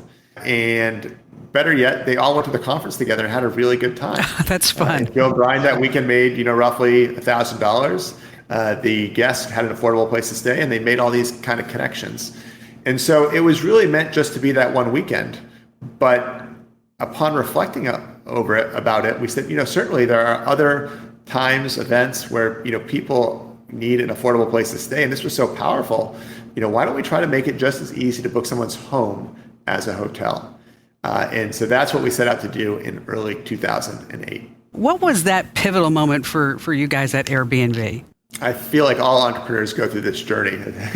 It's just a question of how long each part of the journey lasts. So for us, the first year was extremely difficult. No investors were willing to give us money. They would say, like, how can you trust a stranger, in your home? They didn't like the idea. And so we were basically, paying for this out of pocket with no income. And that made the whole first year very difficult. We were actually on the verge of quitting after that first year because I've been there. Yeah. So it was at this time that we went through a program called Y Combinator. It's a 13-week program where they give you a nominal amount of money, and they give you mentorship, and at the end there's an opportunity to pitch investors in what's called a demo day. So this was powerful for a bunch of reasons. One, look, we had a deadline. There was a sense of urgency. We didn't want to waste this opportunity. So we really, we were already working hard, but we worked twice as hard during this period. And we were super focused on making the most of it and getting as much face time as we could with the folks who run the program, with Paul Graham, who's the founder of the program, getting their advice. And we got some very valuable advice during this period. One was that, it's okay to do things that don't scale. We had been thinking that since we're building software, creating a website, you do that because it increases your reach and it allows you to have a business at scale. But when you're first starting out, you really need to handhold every single customer. He told us that it's better to have 100 customers who really love you than 1 million customers that kind of just like you or are ambivalent. And so he really encouraged us to form these one-on-one relationships with each of our early customers. He said, go meet your users. And that's really smart because a lot of business owners, they think, I'm too big. I don't need to do this. I don't need to pay attention to whoever the customer is because I'm so focused on taking this business to the next level. I was a super host, by the way. Just wanted to throw that in there. Is that, I was surprised at how little time that it took to actually have an Airbnb. I actually set it up, had 3 properties, as I mentioned. I liked that an Airbnb representative actually came over and met me, and we toured the property together because it was in that luxury section. But I really enjoyed the interaction with the guests. Yeah. Well, look, I think being an entrepreneur or business owner, one of the best things about it is, providing value to someone, right? I think I certainly take a lot of pride in having a positive impact, on the customer.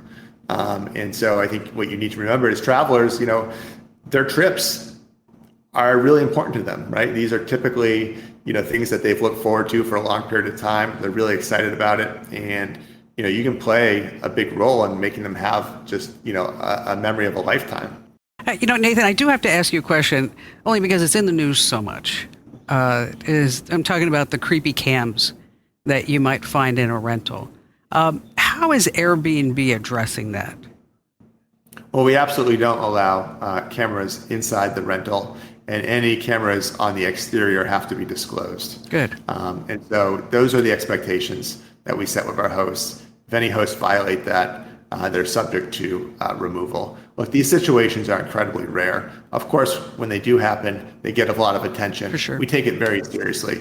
But look, we've hosted more than 2 billion guests. 2 billion guests.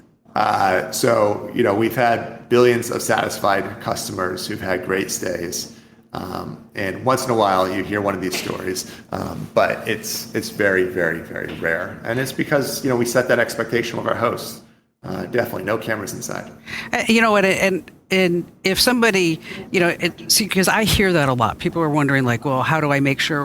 You don't know if there's a camera in a hotel room either. I mean, quite frankly, it's something that because the cameras can be so small. I mean, and there are ways to check, but I think that it is something that's on people's minds. Because they are wondering about the cameras, and I think the most important thing with Airbnb is there's an accountability mechanism.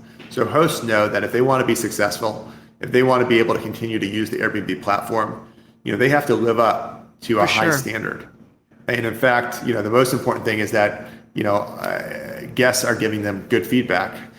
So after every stay, guests review hosts review guests. And if a host is not getting good feedback, we'll remove them from the platform. And in fact, over the last year, we've removed over 100,000 hosts who we felt were not good enough to deserve to stay on the platform and were not improving. So we took them off. And that's good. You're being proactive. Hosts know that if they want to, have the ability to stay on the platform, they have to be accountable to the guests. You can find my entire chat with Nate wherever you get your podcast. Just search for Komando with a K. All right, still to come, true or false question. Are deleted emails really gone for good? The answer coming up here on The Kim Komando Show.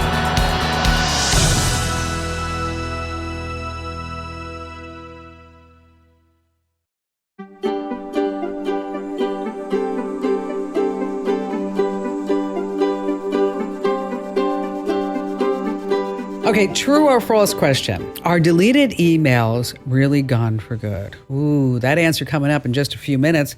And of course, we have just the best calls in the history of radio and podcasting ever. And before we get to all of that, let's talk about how to make a selfie turn into a great headshot. Because if you're on LinkedIn, you need to have a fabulous photo. And of course, you can take it with your phone, find a well-lit spot like near a window, keep the background clean. You want to set a timer on your phone, hold it at eye level, or better yet, pick up a cheap tripod, and then take a few shots until one just looks super natural.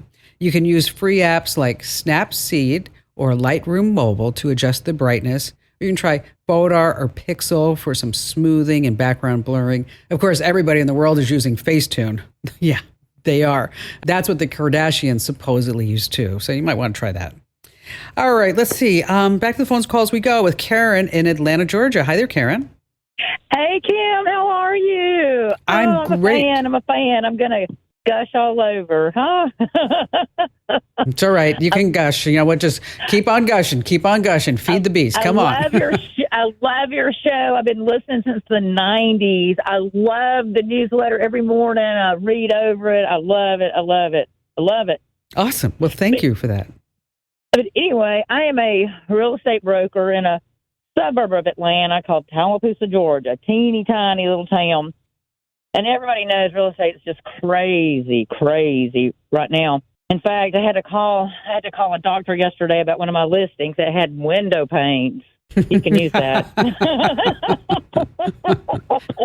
I was waiting for it because, the segue wasn't going there. I was like, okay, so I'm going from a real estate website to a doctor's. There's a catch here. I'm like, the doctor's the client. No, window panes. You're getting window panes. Anyway, a woman after my own heart. Yes. I love your puns. But anyway, I'm starting to get calls. I do a lot of estate work, but I'm starting to get a lot of calls, and they're scammers. They're trying to sell land that doesn't belong to them. Mm-hmm. So I'm trying to. Is there like a quick, free, easy way to identify these people immediately that they're scammers, or what's the best way to? You want to do a video call. Do a video call. See what they look like. See if they match. I spoke to a woman who's the president of a title company, and they were transferring, I don't know how much money for a parcel of land. And they do like to have land because a lot of times land doesn't have what, Karen? They don't have it's no mortgage, right? Exactly. And so it's not a house and people aren't living there. Yeah, and it's easier for the transaction to go through.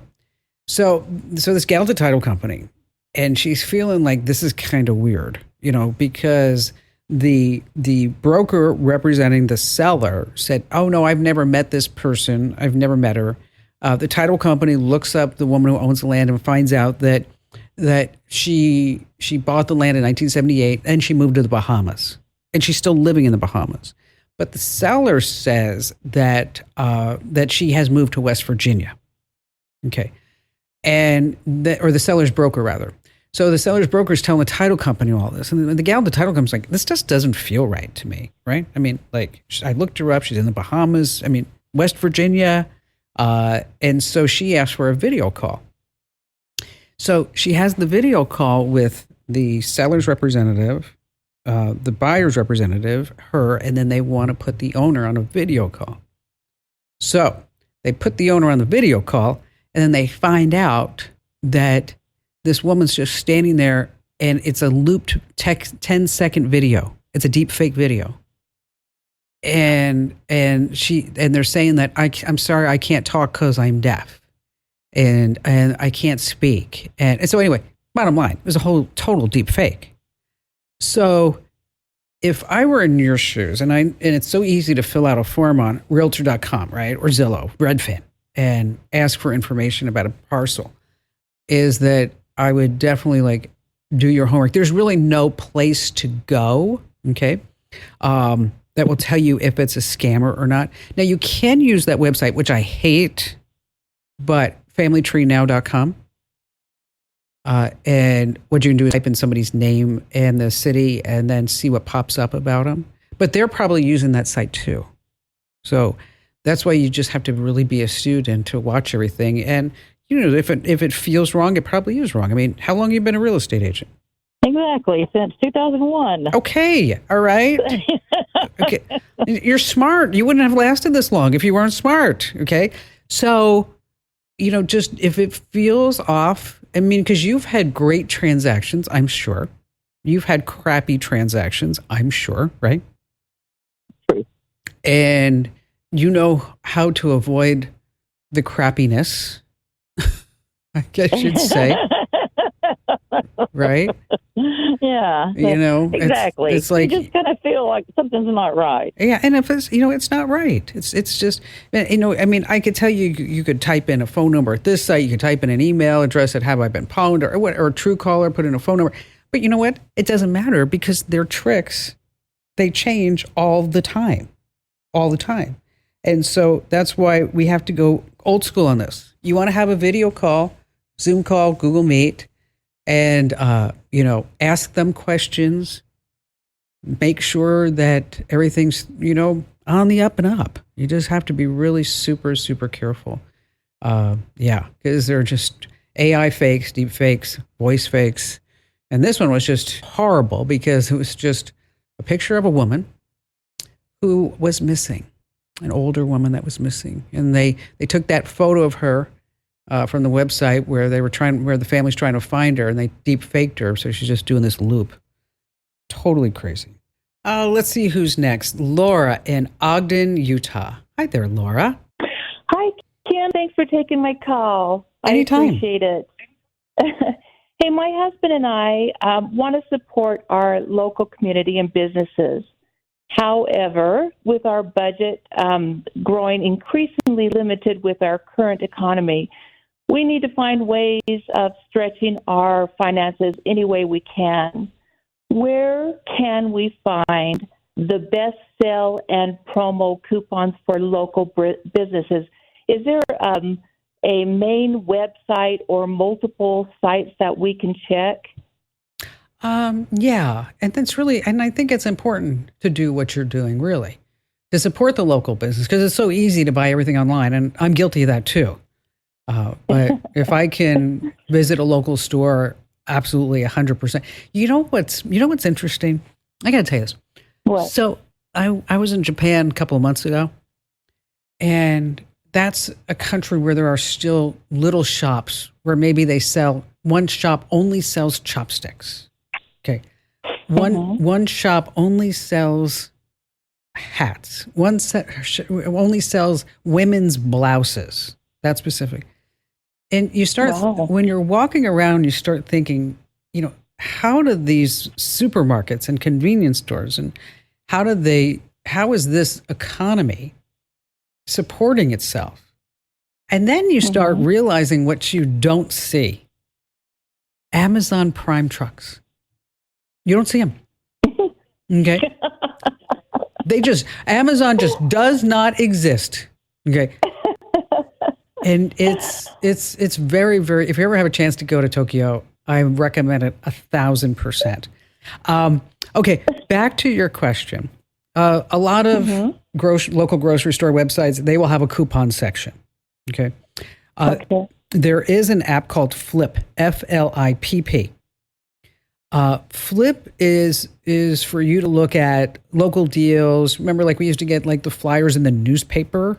Remember the newspaper? Yes, I do remember that. Okay, and it's very good for local sales and promotions, and it's available on iOS and Android. Remember Groupon? Groupon used to be around big time. Yeah. Okay. I think they're still out there somewhere offering discounts on local services. And of course, there's coupons.com that you can look at. So really but I think probably the best one for you to take a look at is that Flip app. That's FLIPP. Once again, that's FLIPP. And then check out Groupon, local grocery store websites, and then as well as coupons.com. Laura, thank you for your call today. All right. So do you know the answer, true or false? Are deleted emails really, truly gone for good? When you use popular free email services like, say, Gmail, AOL, and Yahoo, you cannot expect complete privacy. Remember, if anything's free, you are the product. So you know the free services are scanning your email to get more data points about you that they can then sell to data broker sites, advertisers, marketing companies, whoever it may be, to make money. But what is the lifespan of the email that you actually put in the trash? You can typically get that email back up to 30 days. After that, is the email gone for good? Well, let me tell you, there are numerous reports about folks using Google's Gmail message recovery tool. This lets you get your email back that you might have deleted, maybe because someone was accessing your account without your permission. But remember, much of anything that you can put in writing online, there's always a copy of it tied someplace to your profile, and you can bet that these companies are making big money off of it.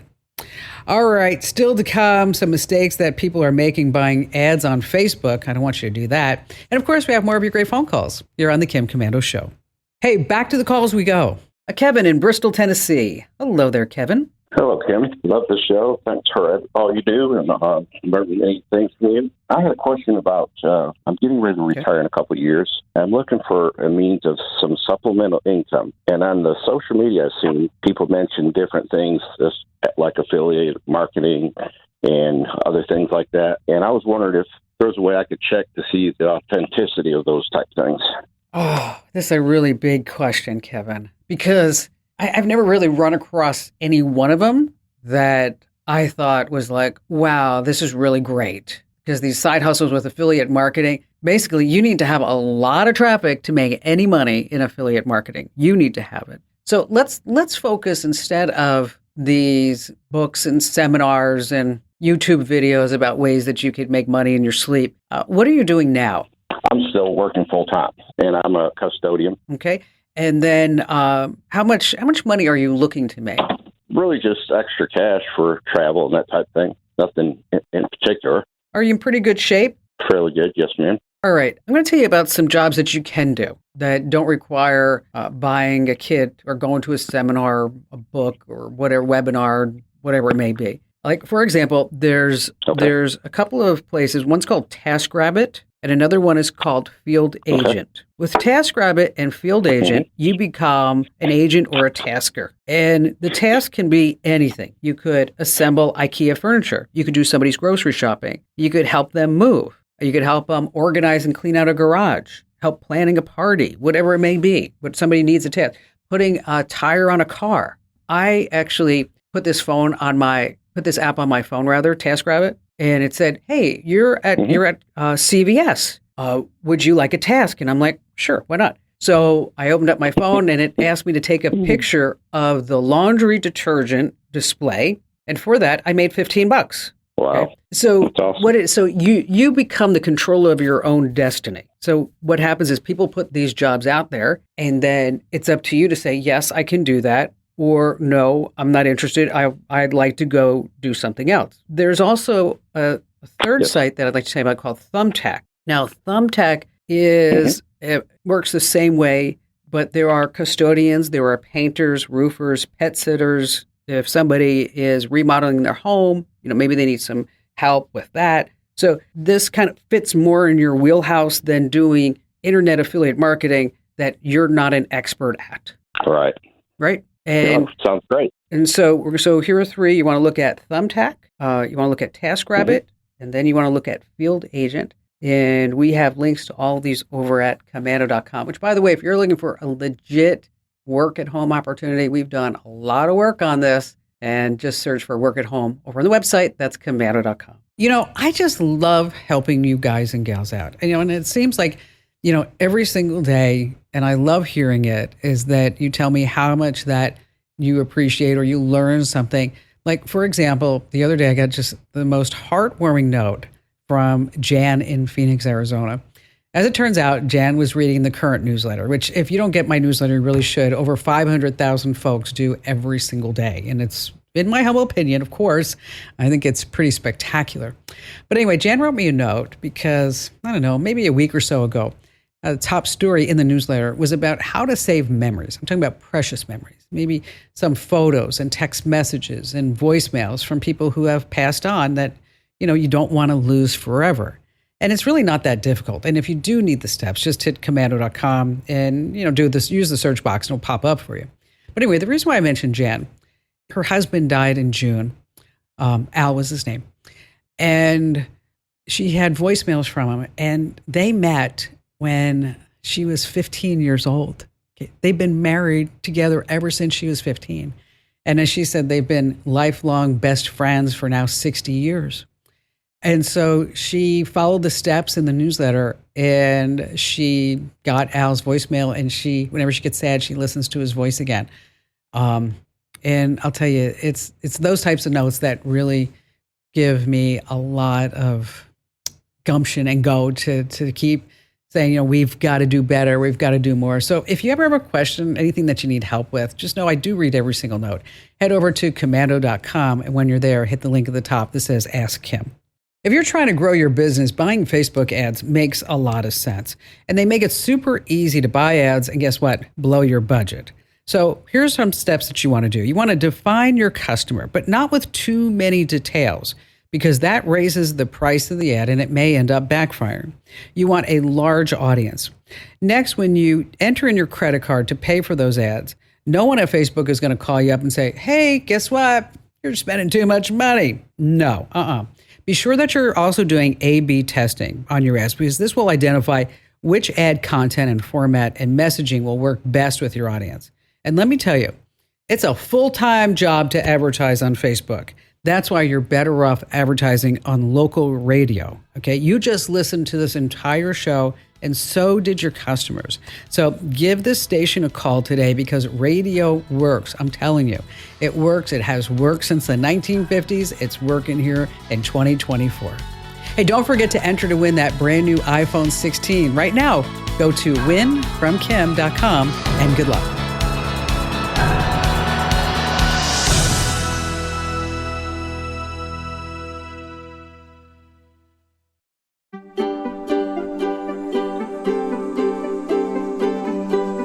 Thanks for listening to The Kim Komando Show. Here's Hour 4. Okay, I have a question for you. Have you ever donated any money to Wikipedia? I know you probably haven't, but we've all seen the banner. Elon Musk wants to give Wikipedia, get this, the biggest donation it's ever had. $1 billion on one condition, that it changes its name to D-Wordopedia. So the D is, I don't know how to say this. It has 4 letters, D-Wordopedia. Elon's had a long-standing feud with Wikipedia, and he said that it's just full of crap, and I agree. But it's another example of Elon Musk making a great point and following it up with, well, something that a 12-year-old would do. By the way, this is going viral on social media, but it actually happened about a year ago. And according to Wikipedia, India is the world's largest producer of spices. But then again, you should always take stats from the internet with a, ready for it, pinch of salt. Ooh, yes. Buckle up, because everything that we're talking about today has to do with all things digital. And it's my goal, Kim Komando, America's beloved digital goddess, as I sit here right now, to make sure that you are always tech ahead. Because let me tell you, you do not want to be tech left behind in the dust. Hey, by the way, you can find my award-winning show on over 420 top radio stations throughout the United States. Of course, we're streaming in your favorite radio app. And you can also get the Kim Komando Show as a podcast in your favorite podcast player. Just search for my last name, Komando. And a big hello and salute goes out to all of our listeners on the American Forces Network Radio. Love this. reaching over 375,000 U.S. service members in 175 different countries and 200 ships at sea. Alrighty, then every single day I visit at least, 35 to 40 different sources to make sure that we both know what's happening in the tech world. And here are the top 5 things that you need to know right now. And this has to be one of the weirdest scams that I've ever heard of. Oh my gosh. Let's just call it the funeral that never ends. Here's how it works. When someone passes away, scammers immediately go to work and they create a Facebook group for the deceased person. Then they reach out to friends and family telling them the correct time and date of the funeral. Now, remember, this is all being done by scammers. So they're told that the funeral will be live streamed and they can watch the service by clicking the link, sent by the scammers.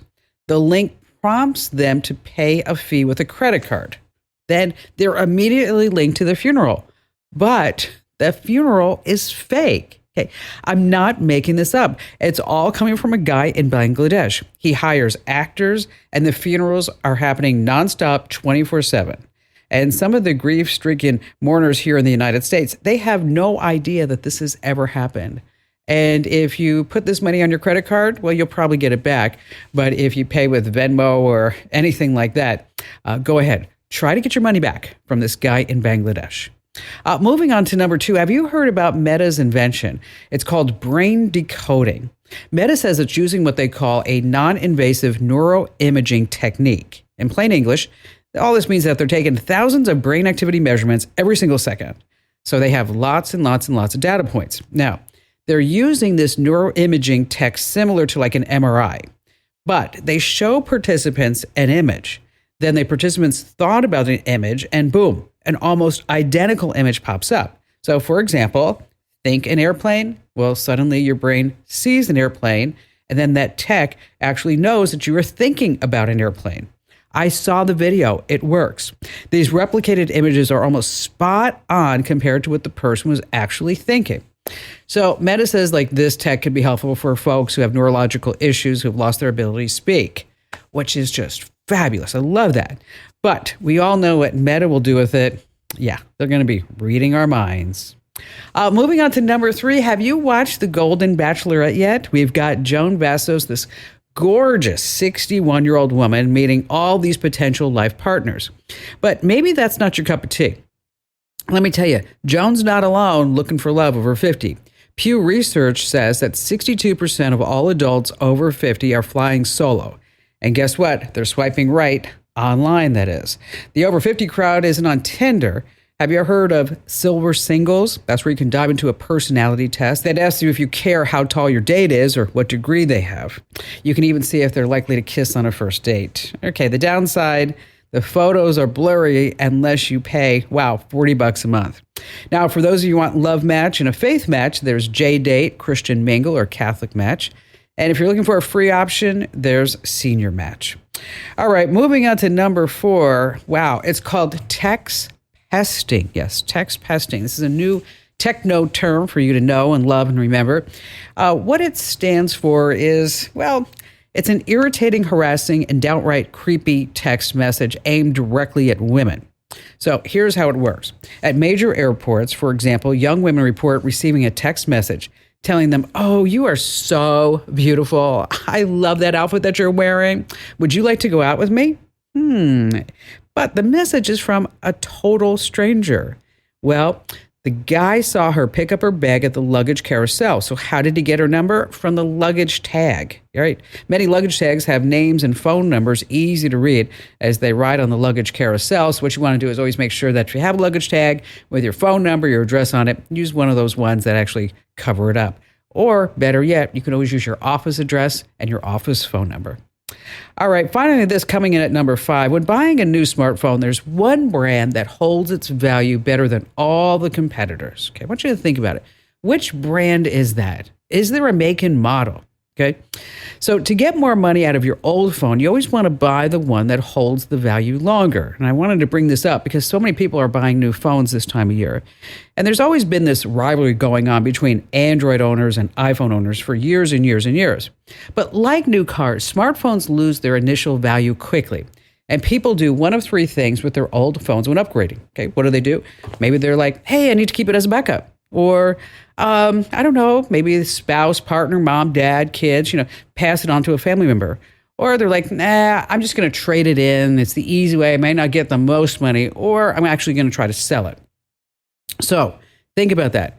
Which phone holds the longest value, the highest value? Okay, ready for the answer? Apple's iPhone. That's right. iPhones always will bring in a higher trade. So if you're selling, you're going to get more money than an Android. Regardless of the model of the iPhone, compare it to from apples, I guess you'd say, to, well, oranges. If value is important, you always want to buy an iPhone. All right, coming up, we're going to talk about some clues that you're actually talking to a romance scammer. And I have a quick Wi-Fi fix. Oh, how you can get some really important alerts from your smart speakers, too. And of course, we have all of your great phone calls. You don't want to miss that. And you don't want to miss me, Kim Komando, so stay right where you are. All right, just go here right now. Winfromkim.com. Once again, winfromkim.com. That's where you can enter to win a brand new iPhone 16 Pro with Apple Intelligence. No purchase required. Go to winfromkim.com. All righty, then let's start with all of your phone calls. Ben in Boise, Idaho. Glad to have you on board with us. Hey, Kim. How are you this afternoon? Good. You have a great voice. Oh, well, I thank you. Yours isn't bad either. Okay, excellent. Maybe I should start making money with this voice one day. What do you think?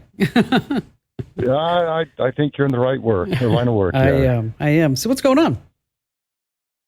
Hey, so I've got a weird situation where I have a copy of a survey that was done in 1969, and I have exhausted every resource trying to find a clearer copy of it. And everybody, the surveyor's retired, probably deceased at this point, and you weren't required to record surveys until 1974, so the city doesn't have any record of it. And the note section that calls out all the key points and the, boundaries and how the surveyor came to his conclusion, things, you just can't read it clearly because it's just so fuzzy and partial letters missing and whatnot. And I really want to know what that surveyor's intents were and what it said. So what are you expecting to gain from restoring the survey? What are you trying to solve a puzzle or something like that? I am. So I've got commercial property we run our business out of, and an out-of-state developer has come in, is trying to put in a new development on 10 feet of my property. And so they hired an out-of-state survey company to come do a survey saying whatever they wanted it to. And so I've got all my other documents and everything that back up in my case and everything, but we're just really curious what that original survey said, more than anything, to see if it's got any solid information that would strengthen my case at all. Yeah, give it another angle, maybe, for what the original intent was, right? Correct. It's always interesting when we talk about surveys. I don't know if you ever heard this, but Arizona was supposed to have a beach. And so, really? but when isn't the whole state a beach? Yeah, no, it's a big sandbox. That's what it is. But it's not quite a beach. There's mountains in the north. But what happened was, this legend goes, is that when they were surveying this part of the country so many years ago, is that when they were walking it and on horseback, is that they made a wrong turn. So instead of going all the way down to what is now Mexico, they said, "Oh, let's make a right here." Okay. And then they went right, and they're like, "Oh, we got to go up to California." Okay. And then they went up to California. So if the surveyors did their job, I'd be sitting here we'd be on the beach in Arizona instead of in the desert. But anyway, there are a couple of documents that you can use. There's one AI tool called Vance, VANCE. It's really it has a photo restoring tool, but it has done, what I've read about it is that it actually has done some work with old historical documents that were tattered, like from the 1700s, 1800s. and in trying to figure out exactly what it was. I don't know what the cost of this is, but something that you might want to use. Again, it's called Vance AI. I don't know if this one will work for you, but I'm just going to tell you about it because it's free. It's Scantailor, and that's Tailor, Scantailor. And another one is called Abby, Abbyy. That may also help, but it's going to be tough. It really is. But I hope that some of these tools might be able to work. Just for giggles, what I would do is scan a part of it and then upload that to ChatGPT using the latest model, not the O, which is really for writers and editors, but if you use Chat 4O, like the letter O, I would upload that and say, tell me what this might say. Try to fill in the blanks for what would a surveyor in the 1970s in Boise, Idaho, what might this document have said? And perfect. You never know what's going to come back with, right?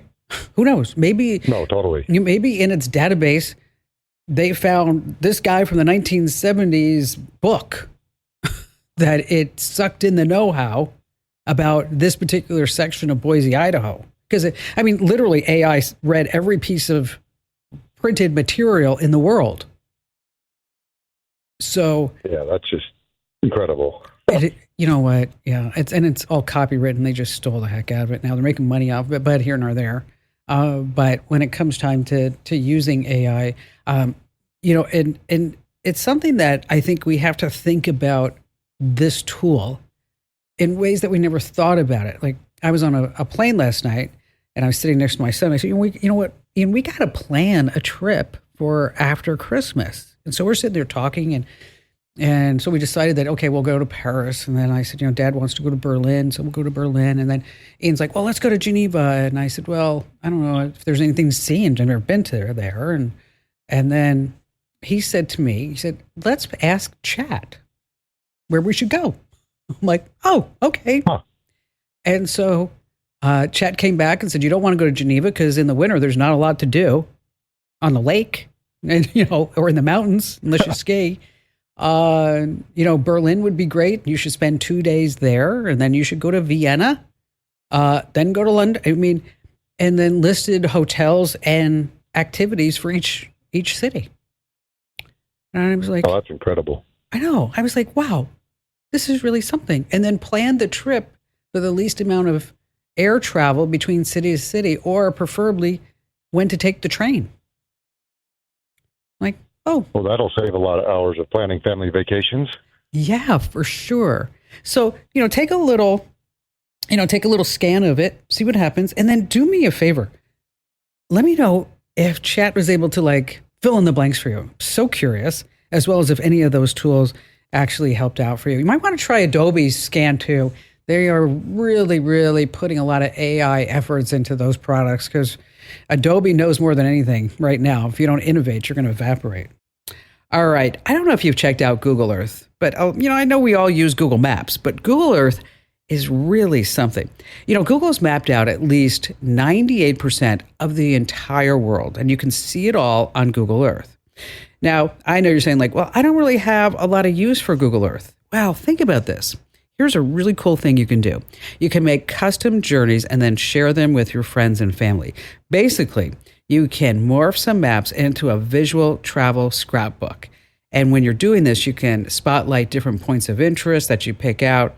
So let's say you want to map out a trip to Paris, for example. So you open up Google Earth and then you drop a pin, say right in the center of Paris. And then you can add a note and then add a picture that highlights your trip right up the Eiffel Tower. And then you could drop a pin on the Louvre and then add a little note and picture about your time there. Maybe you actually tried that picture that everybody tries to do. I tried to do, I couldn't do it. It's where you stand far enough from the Louvre and it looks like a pyramid and if you position your hand properly, it actually looks like you're holding it in your hand. So if you haven't tried this yet, just fire up Google Earth It's a lot more fun than watching TikTok videos and then see if you can actually map out a journey. I'll tell you, it's really amazing. All right, still to come, we have more of your phone calls as well as that quick fix for your Wi-Fi here on the Kim Komando Show.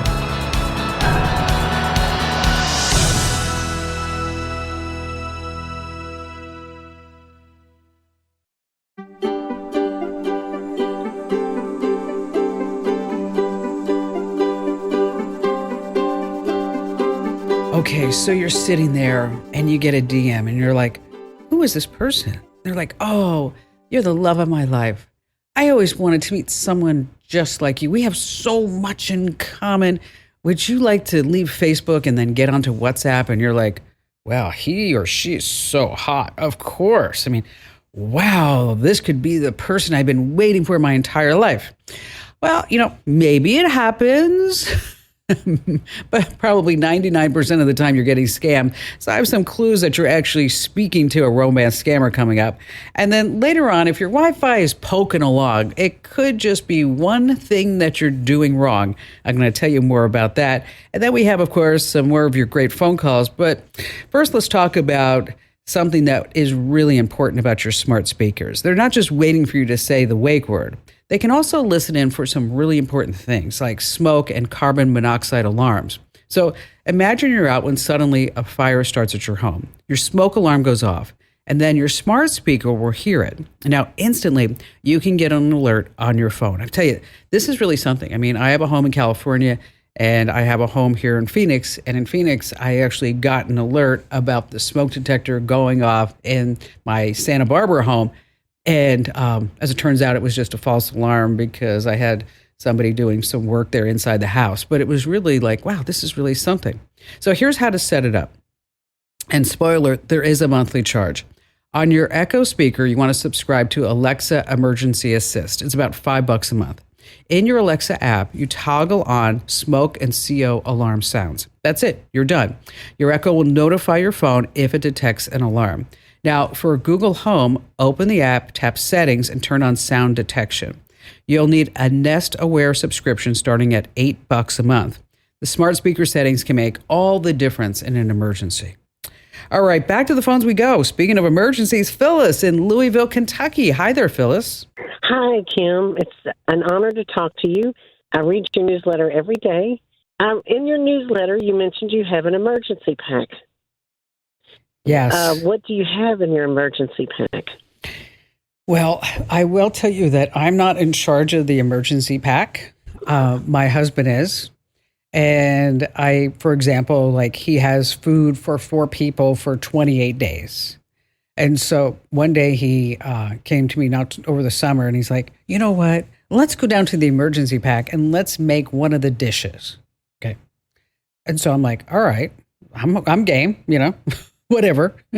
And then I looked at him like, beef stroganoff? What are you thinking? Okay. That is just not my idea of a meal. I'll have peanut butter and crackers before I eat that.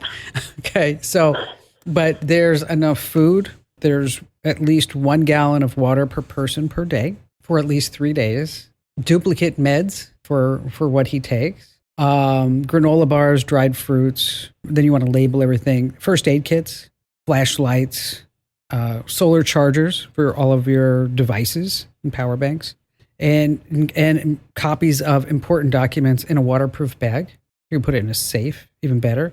A lot of people will put it inside the refrigerator, tucked in the back. A hand crank radio, because what if cell phone service goes down? And then you have stuff that you need for your person, like, toilet paper, hand sanitizer, trash bags, moist toilets, things that you can make you feel like you just took a shower if you're not able to. And here's the thing, Phyllis, I'll tell you right now. I don't know if you get this from listening to the shows and the newsletters, but my glass is always more than half full. But when it comes to what I see happening in the world, I fully endorse what Barry's doing, because I really think that we are in unprecedented times. And I know that every era says that, but I really see some things that I don't like happening on a global level. not just in a community level. I'm talking about on a global level. Like, you know, we have 170 million Americans on TikTok, right?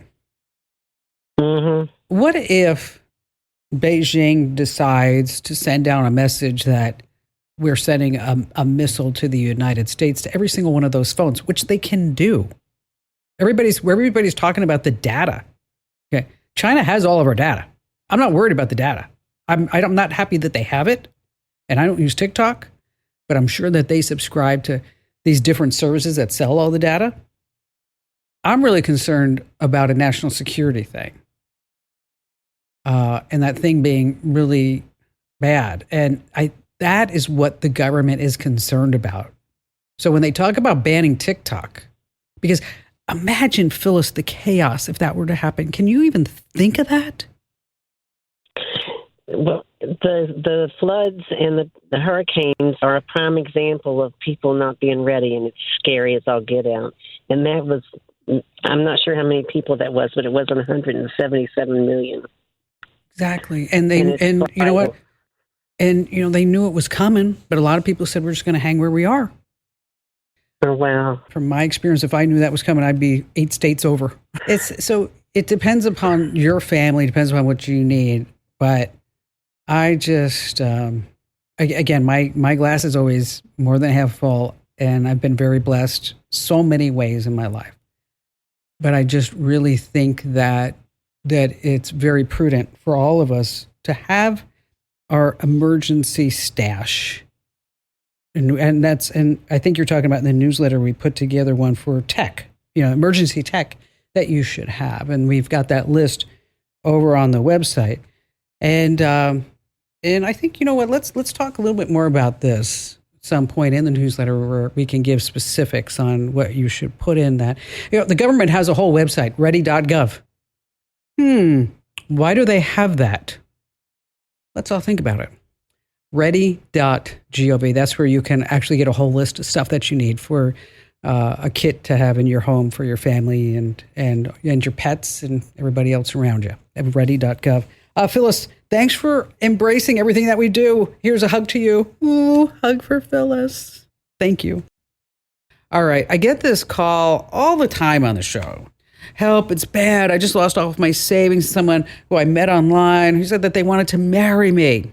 You know, gosh, it just really bothers me because then they are like, my money's gone. Can I get it back? No, you can't. So how do you know if the person that you're speaking to online is for real or is just another romance scammer? And let me tell you, right before and right around the holidays, the romance scammers come out in full force because they know that so many of us are lonely. So I want you to listen up. So here are 3 things to look for. 1, the guy or gal that you're speaking to is really, really good looking. Okay. Fraudsters like to steal photos from models. So what you want to do is take that photo and run a reverse Google image search and see if that picture pops up anywhere else on the internet. Number 2, they never want to meet you.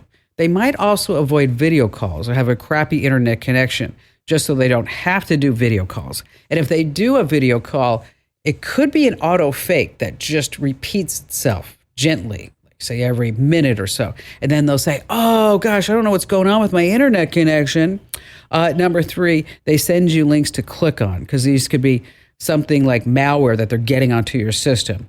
And really, bottom line here, if someone ever asks you for money, it's a total scam. All right, still to come, we have more of your great phone calls as well as that quick fix for that pokey Wi-Fi here on the Kim Komando Show. All right, back to the phones we go with Bruce in Toledo, Ohio. Hi there, Bruce. Hi, Kim. How are you? Fantastic. What's going on?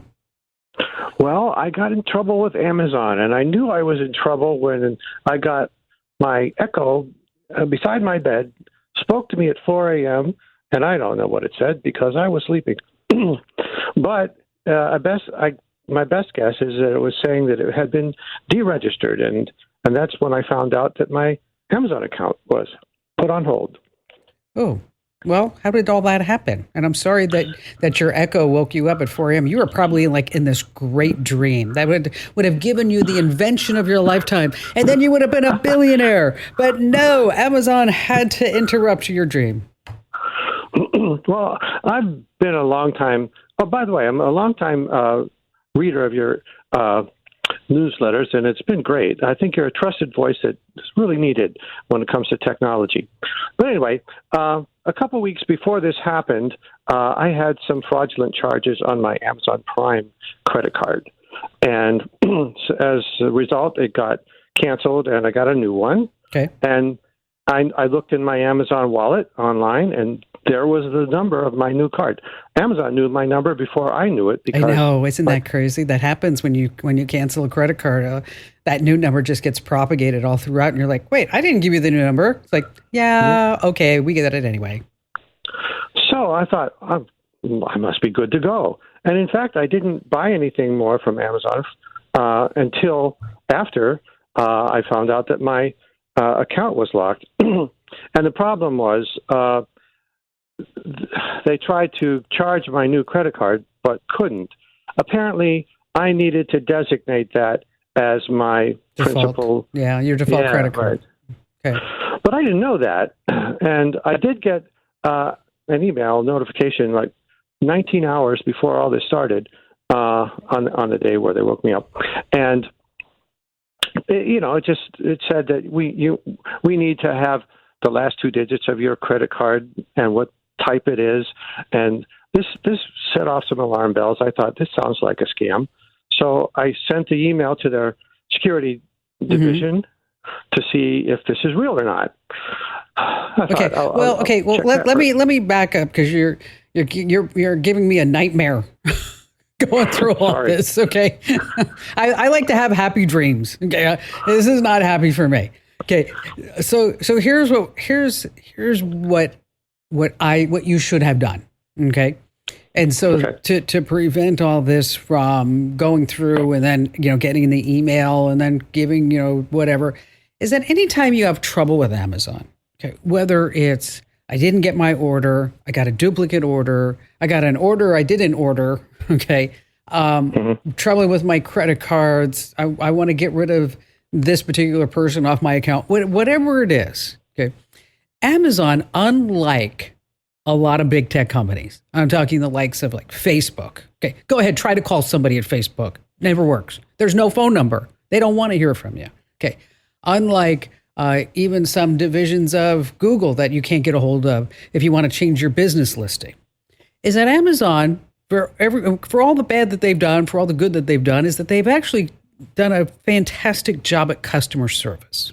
They do. And the reason for that is many years ago when Amazon was being set up, Jeff Bezos, if you were in charge of a department or a product, you know what he would do? We know what he would do with a complaint, Bruce, that he got from somebody? No. Okay. Is that whether he forwards it with a question mark on it? Exactly. He forwards that with just a question mark. You've heard me talk about this on the show. I think that's just genius, because it doesn't mean good or bad. It means, what the heck? Okay. Okay. Tell me what went wrong and tell me why your department failed at this. Okay. So when you need some help at when you need some help at Amazon, you go to the support page for your account. If you scroll down to the bottom, there's a little chat box and it says, "Do you want to chat with somebody right now?" Okay. And you're like, "No, I don't. I want to have a conversation." In very small letters underneath that chat box is that there's a line that says something more or less, Do you want us to call you? Yes, I want you to call me. I want to have a conversation. And then you click that, and then it will say, oh, somebody's going to call you in 2 minutes, 30 seconds, whatever it may be. The phone number pops up, and it says 206, because they are headquartered in Seattle, Washington. You may not be talking to somebody in Seattle, but that's the number the Amazon phone number will appear on your phone. And then you get to talk to somebody, and you tell them your tale of woe. You tell them what's going on. You tell them what you need. And then they're going to be reviewing your account while you're talking to them because, again, they called you, so they have all your account information right in front of them. And I'll tell you, every single time I've done that, I'm going to knock on wood right now because some of the bad's going to happen. But every single time I've done that, it's been less than, say, 2 minutes for somebody to get on the phone with me and probably 2 minutes for them to resolve whatever problem it is in my favor. So whenever you have trouble with Amazon, that's what I want you to do. Go to the support page, scroll down to the bottom. No, I don't want to chat with somebody. I want to talk to somebody. And then that's how you get resolution. So Bruce, why don't you try that? And thank you for your call today. And also your kind words about all the work that we do here at the show and also our newsletter. Hey, just a quick reminder, if you're just too shy to come on a big time radio show and podcast, I totally get that. But I still want to help you out. Now, the best way for you to let me know what I can do for you, say in your digital life, maybe it's your business, because let me tell you, I started this company from scratch, and I'm proud to say that we have no debt and we have no investors. And so if you're wondering about something with your business, I'm happy to help with that. Maybe you're like dealing with some family issues, some digital dilemmas, so to speak, that have to do with tech. Hey, here's what you need to do. Go to komando.com, and that's Komando, with a K, of course, komando.com. And then at the top of our homepage, there's a button that says Ask Kim. I read every single note that you send me there. Again, that's komando.com, and look for the link at the top that says Ask Kim. If you want your internet to be blazing fast and reach every single nook and cranny of your home, you have to be super smart about where you put your Wi-Fi router. If your Wi-Fi is sluggish, the router might be in the wrong spot. So here's what you want to keep in mind. You always want the router to be in the center of your home or the room. This way, that signal can spread out evenly and hit every single corner of your house or that home. Also, you want to put it up super high. A shelf or a wall mount would do the trick, because this will reduce interference from different obstacles. But you also want to keep your router away from other electronics and large objects like your television, your microwave oven, baby monitors, or massive couch, because these things can disrupt the signal. And always make sure it's well ventilated. You don't want it overheating. And don't stick the router in the basement or garage or even the highest floor of your house. But keep in mind, you can always swap out the Wi-Fi antenna so it shoots the signal in only one direction rather than in a circle. And don't forget to enter to win that brand new iPhone 16. Go now to winfromkim.com.